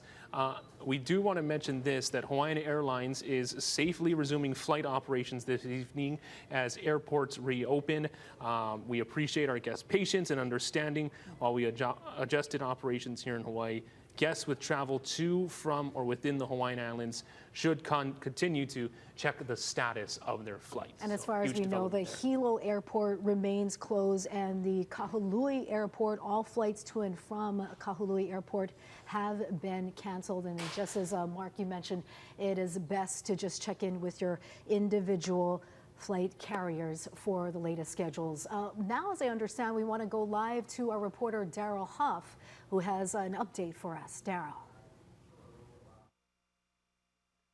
Hey, Steph and Mark. So we're at the Joint Information Center, which is part of the Department of Defense. We're here in Diamond Head Crater, where the governor's been holding his basically hourly press conferences. Well, the governor has left the building. I think that's a big sign of confidence, although what they're saying here is, please, if you're outside of the inundation zone because you have evacuated, stay outside of it for now. We're waiting for an all clear signal. Now, what they're telling us is that the governor and his emergency staff will not be making updates again formally from here, but they'll be pushing out things on social media that obviously we will pick up at Hawaii News Now and repeat on our digital platforms. And of course, you guys are on the air and you've been doing a great job. Congratulations. But for now, there's a lot of confidence here that they won't have to have another update about danger to the community. But there is energy in the water, and it's very tricky out there. So what they're going to do is send out updates on social media, probably about now and then another hour. When there is an all clear, the Adjutant General will come out and announce it. And that will be on X, on their social media. And of course, we'll pick that up and turn it around, probably live for you here on Hawaii News Now. So for now, the governor has left the building. There seems to be a lot of confidence that we have gotten through this crisis safely. And now I'll send it back to you folks on the set. Carol, thank you very much. That is a significant development there. But of course, we are still on standby for the all clear. And as far as we've been told, that could even come tomorrow. Come tomorrow. We've heard a range of estimates, right? You've heard an all clear being whispered potentially within the next couple hours or so. Other sides, if you listen to forecasters and scientists who, of course, they're looking at the numbers, they're looking at the models all night throughout this. And so you're not going to see maybe an all clear on their end for another few hours after that. Regardless, what we are witnessing so far is something that has shown, some areas of rising tide levels, strong current. This right now, as we give you our live shot from our Hilo Bay cam, is probably the most visual representation of what we can see so far. In the current conditions with the darkness here, is that the parking lot at Coconut Island has been flooded, giving us a sign, in addition to some of the video that we've been seeing with the receding water of the effects of this. Yeah, and actually in about 5 minutes ago or so, we were just hearing from a reporter who was out on the North Shore near Haleiwa saying he witnessed water rushing back under the Rainbow Bridge. I know that we were taking some visuals from there earlier, but I want to open it up now to our First Alert weather team, Drew Davis and Ben Gutierrez, about your thoughts so far on where we're at tonight. Yeah, it looks like at the moment what we've been seeing is a good sign. Basically, I know that some have said we may not get the all clear until tomorrow morning, but part of the scenario is this could be, there's a police car going into the parking lot, trying to make sure that nobody's there. Hasn't seen anybody, so okay, that's a good sign. At least the parking lot is navigable and nobody's there. Yep. That's also pretty good. But again, there could be another wave, there could be another surge that could be coming in. That's kind of what we're monitoring right now because we don't know. We have some idea, but we don't know just how many waves have been generated by this earthquake. It could be a while. However, confidence seems to be increasing, as Daryl mentioned, that this event, excuse me, could be downgraded a little bit because we've seen the spikes get a little bit bigger, but they haven't grown like huge. Yes. So if they're getting a little bit smaller and smaller as the night goes along, one part of the scenario is we might not get an all clear, but the warning might be downgraded a little bit to an advisory, where you still have to watch out for tsunami waves. They won't be destructive, but they can still cause strong currents. They can still cause some coastal inundation, just not anything destructive. So that's another possibility that could happen where the warning will be downgraded to an advisory. Yeah, and we're going to be definitely watching out for that. One of the questions that we've been getting from viewers, at least what I've seen on our social media platforms, is that, of course, we've been talking about a lot of technical terms when it comes to the waves, the amplitude, the crest, the trough. If you bring us back on camera, I do want to show just what we're talking about when we talk about these terms, because it kind of gives you a better idea of how we're actually analyzing the data coming in from NOAA and coming in from the Pacific Tsunami Warning Center. Here's what we showed you of Sand Island at Midway Atoll just a little while ago. Ben, you could point out again where we're seeing the shocks or the bumps coming in from the tsunami wave, and that's kind of playing into how this wave is changing very drastically.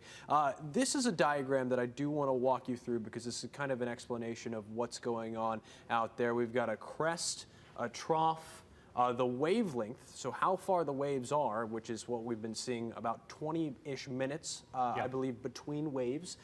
So that's what we've been watching, at least coming from the data from Midway Atoll. And then the amplitude is how far it is away from its neutral position, so not up, not down.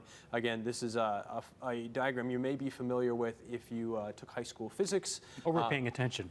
But this is definitely, gives a little bit more insight to how these diagrams work with the data we've been getting from Midway Atoll. We've shown Na Willy Willy, and then we've also taken a look at over at Hanalei Bay, where we were seeing the water receding, feeding that wave, allowing it to grow its amplitude, so it gives a little bit more insight there. Yeah, so when we're talking about a 4-foot amplitude over at Haleiwa, we're talking about the regular wave level. We're talking about this here, and then the amplitude, 4 feet. And so basically, I'm like 5'6", and so that would be about here. And so what we saw earlier from the live pictures that we had from Haleiwa a little bit earlier this evening definitely showed that, because you could see where the water level was. That was probably the high point, and then we could see where the sand had basically been exposed as the water was receding. So we're definitely seeing. So it's a tsunami. It's not huge, but we have tsunamis. Yeah, absolutely. Mark, Steph, back to you.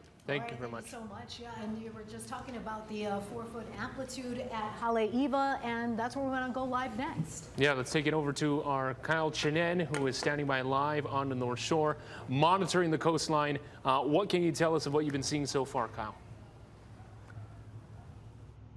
Yeah, guys, we're here at Haleiwa Harbor, and just a couple minutes ago, the water, which has been consistently receding out of the harbor into the ocean and back towards the shoreline, just flooded a good chunk of the parking lot here at Haleiwa Harbor. I'm going to step out of the shot so that you can see just the wet ground. It was about ankle height, but it receded from the docks onto the parking lot area here. You know, we saw a bunch of cars. There are a lot of locals and residents here that are out just trying to check out kind of what's been going on. And this is, some of the residents have been telling me that was the farthest inland that it has reached here at the harbor parking lot. Some cars are just trying to get out of the area as soon as possible when it came in. And it lasted for about, I would say, 5 to 6 minutes before it started to recede back into the harbor area and then back into the ocean. And it's been pretty consistent like that here all night. Not a lot of destructive or big swells, but consistent receding out into the ocean and back here to the shore. Now, there was a lot of activity underneath the Rainbow Bridge, which is just a few feet away from us, and it looked like a river a couple minutes ago, right before we noticed that the harbor was starting to flood here a little bit. And as we come back out here, yeah, a lot of locals have told me that, you know, they've been here since that 7:10 predicted wave arrival for Kauai, and they just wanted to kind of see what was going on out here. But they also told me this is kind of the most drastic receding of water and coming back into shore that they've seen in quite some time. That's the latest here. I mean, still quite a lot of activity with cars driving around, people taking pictures on their phone, Instagram Live, you name it. But that's kind of the scene here right now. The water has slowly gone back in towards the ocean, and yeah, we just saw probably the biggest swell to hit land here on the North Shore. I'm going to send things back to you guys in the studio. That's the latest here in Haleiwa. Yeah, thank you very much. We really appreciate that report, Kyle. And we want to show our viewers back at home the video that you filmed while out there as the water was flooding into the parking lot. This is it. Take a look. You can see, as Kyle described earlier, it was an ankle high, and then it didn't seem like it receded back for a while. It flooded the parking lot over at Haleiwa Harbor during the first arrival, estimated time of around 7:17 tonight for Oahu. Yeah, based on the initial measurements that have come out so far, Haleiwa Harbor seems to be one of the areas with the most quote-unquote lively activity through this event so far. And so, yeah, you have the flooding video of the parking lot. We also saw a similar scene at Mauna Lua Bay out in East Honolulu, Hilo Bay. We've been going back and forth between the Coconut Island parking lot cam, the water going in and out there, and of course Hanalei Bay on Kauai, which was the initial site and the initial area of concern through all this. So all of these scenes that we are seeing here tonight and witnessing along with you at home, flooded parking lots due to this tsunami event, and the scientists at the Pacific Tsunami Warning Center are hoping that this activity will continue. Smaller waves, of course, they mentioned, you know, they can't predict the pattern. It could be smaller waves and then a bigger one, but that is why it's going to take some time for them to just observe and wait and watch before they make that final determination. I know we've been getting a lot of viewer emails and calls into the newsroom with a lot of folks wanting to know, okay, I listened, I heeded the warnings, I am now in a safe place, Can I go back now that this amount of time has passed? And the answer, unfortunately, is no. We do have to ride this out, and we do need to make sure that we are safe. Definitely safe from the officials at the Pacific Tsunami Warning Center. We need to wait for the official all clear before you head back. Yeah, there seems to be high confidence in what we've been seeing so far, and a trend toward positivity in terms of, okay, from what we've seen from the initial spikes that have unfolded, okay, it's looking like we're in a good spot. This is a normal pattern, nothing out of the ordinary, but of course the all clear has not been given, so it's not advisable to return to the low-lying areas just in case you have the risk of coastal flooding. That risk is always there. Ben Gutierrez and Drew Davis, you're always keeping track of the monitors here. Yeah, definitely. Folks, why do you think we saw more of a severe flooding event on the Haleiwa side versus on the East Oahu side? Well, part of it is, yeah, there's a little bit of, it's facing there, but at the same time, remember just the way that Haleiwa Harbor is built. You've got a seawall there. You've got water that's going to be rushing through a very thin area. And so there's the possibility that more of that energy is going to start moving in through a very small area. Also, again, bathymetry, basically what's going on beneath the harbor. And so you've got, some deep areas over there so that boats can come in and out. But at the same time, those can cause currents that also could push some of that energy, the tsunami energy, farther up into the parking lot. And as Kyle was saying, it was only ankle deep, but unlike, again, the surf waves, they didn't come in and then recede. They stayed. Basically, the water level stayed at ankle deep for several minutes. So that means that you had that tsunami energy, which had been raised by the bottom of the ocean, being spread out as well. And so that is, you can look at that and maybe you can say it's not much. But remember, that came from thousands of miles away more than 6 hours ago. Yeah. That this is something that came from a long ways away, and it's here. This is what was caused by an earthquake off the Russian coast, and so it could have been worse. I mean, we're not completely out of the woods yet, but again, we are, seeing that tsunami energy, and just be glad that it hasn't been worse. And so for people who may be like armchair quarterbacks later on to say, well, it wasn't that big. Well, we don't really know until it actually gets here. And so it's better to err on the side of caution, because what if it had been a lot bigger like we saw in 2011? I mean, that wasn't huge either, but it did cause a lot of damage. At least at this point, we can knock on wood. We can be thankful that it wasn't anything destructive, but just know that a tsunami has been moving through the islands. Yeah, that's a very fair point, Ben. And, I want to make the note here that, again, the tsunami forecasting is much like meteorology. It's a very young science, only within the addition of weather models, ocean models within the last 30 years, really, with the addition of high-tech computers that can really simulate the ocean to a degree that's actually usable for forecasting purposes. It's a very young science. It's very, it's not as clear-cut as something that, like, there's going to be, you can't pinpoint exactly the amount of damage. That's why throughout all of this afternoon we've been saying it's very hard to predict the actual size of the waves, much like the weather models that simulate the atmosphere that we use every day here on the First Alert Weather Center. These models at the Pacific Tsunami Warning Center, they're simulating the ocean, and they don't have as much observation data, and that plays into the models having less accuracy, more biases that they have to figure out whenever they're forecasting for this information. So it is good that we're seeing more confidence that this is not expecting to be as big of an event as potentially, because we did see over in Japan where we were seeing those tsunami waves crashing in near the shoreline. And again, I'm sure we will see other videos of damage throughout the next few days coming out of Russia and Japan and potentially even the Aleutian Islands. So again, this is a new science.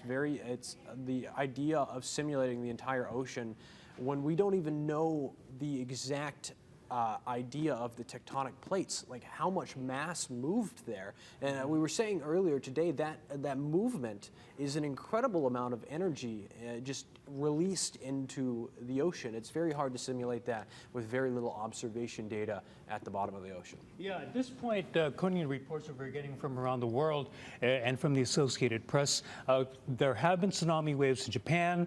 They are reporting, obviously, tsunami waves in Hawaii and elsewhere across the Pacific. The good news right now is around the Pacific, no substantial damage has been reported.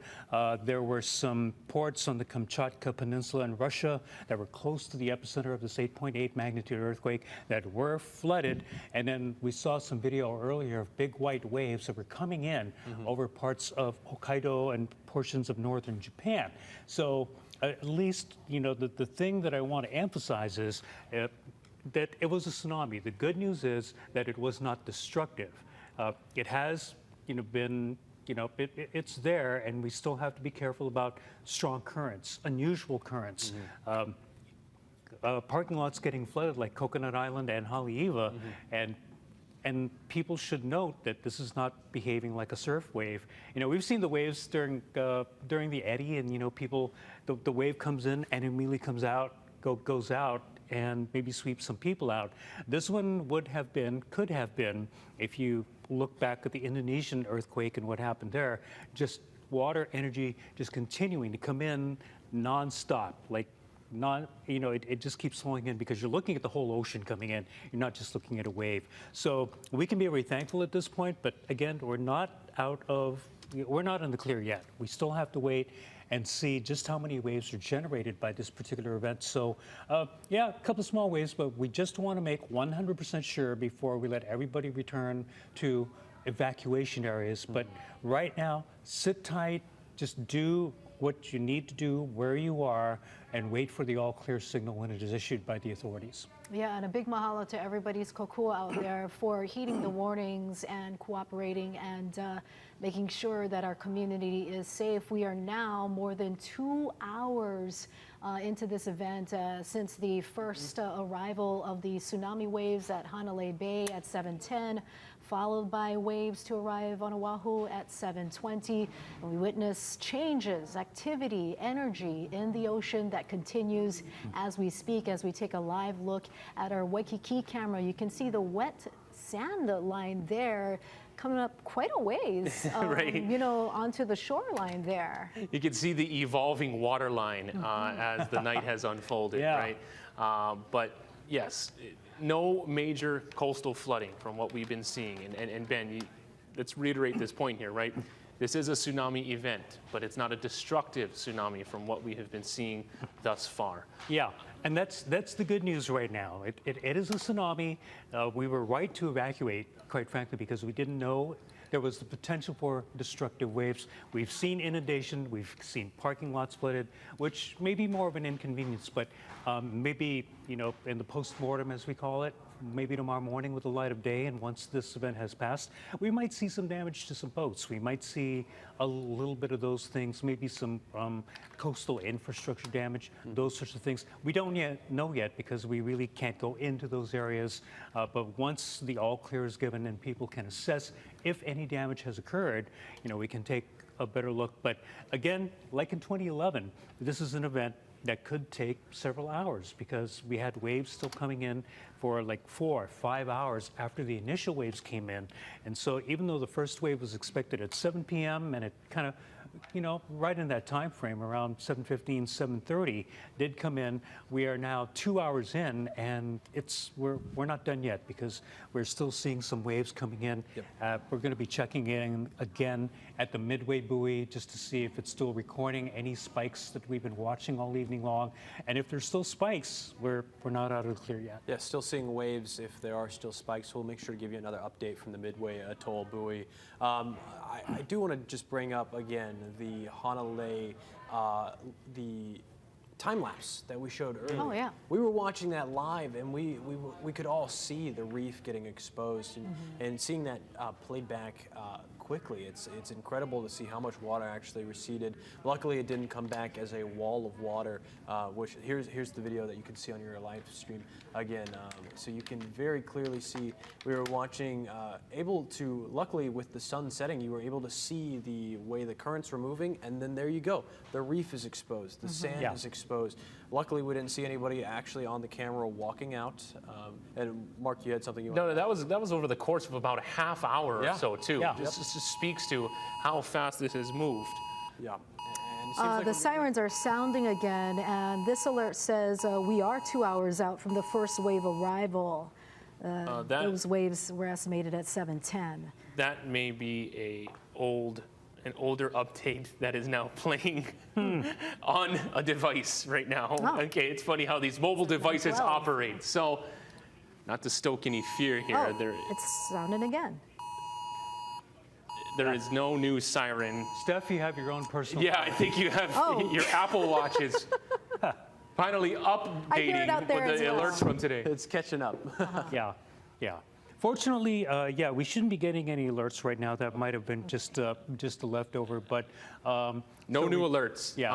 I am told, as we were looking at the parking lot of Coconut Island at the SCP Hotel, SCP Hilo Hotel, which is just a stone's throw away from this parking lot here. I am told we have great video of just flooding right in front of, this is the drop-off area of the property right now as you're looking at kind of the surge. You're looking at the damages that a tsunami wave can cause, and you can see the water, just there, and it's not looking so powerful there, but it is pooling and it's not moving back, which means that more water is continuing to add to that. So that is why a tsunami wave can cause damage. We're seeing this coastal surges. Is that the one that was the Hilo Seaside? Yeah, that's the one that's right in front of the ice pond in Hilo. Yeah, it's right in front of the ice pond. So the ice pond is over there. That's the restaurant that's in the frame right now. Yep. And if you've ever been inside that restaurant, they do have a line painted on the wall which shows the height of the swell of the 1960 tsunami. So a little bit of history there, but obviously now that we're getting these pictures from HHH News, we can see ice ponds. That's the area that's usually, there's a road in front of there. That, again, that's the drop-off area. That's where people can drive in and go into the lobby. So that's a view from the lobby. So Hilo, well, there you go. The former Hilo We're talking about the Seaside Hotel. 1960 earthquake, the one generated by the earthquake in Chile. Chile, yeah. Okay, yeah, that one apparently generated a 35-foot wave. Yeah, so they do have marks on the wall in that restaurant there. Fortunately, I don't think they really have to put a mark on the wall, although maybe it did get into the restaurant. But obviously, just that surge that has been coming in just off the ice ponds with a restaurant off in the distance there, and then just making it almost up the stairs into the lobby. So that is definitely a sign that, yes, there was a tsunami surge that came in. And inundated at least the parking lot and also the roads up near Banyan Drive. So probably that area got quite a bit of water activity, got quite a bit of flooding in that area. And like Chief Meteorologist Jennifer Robbins said earlier this evening, she was talking about Hilo really is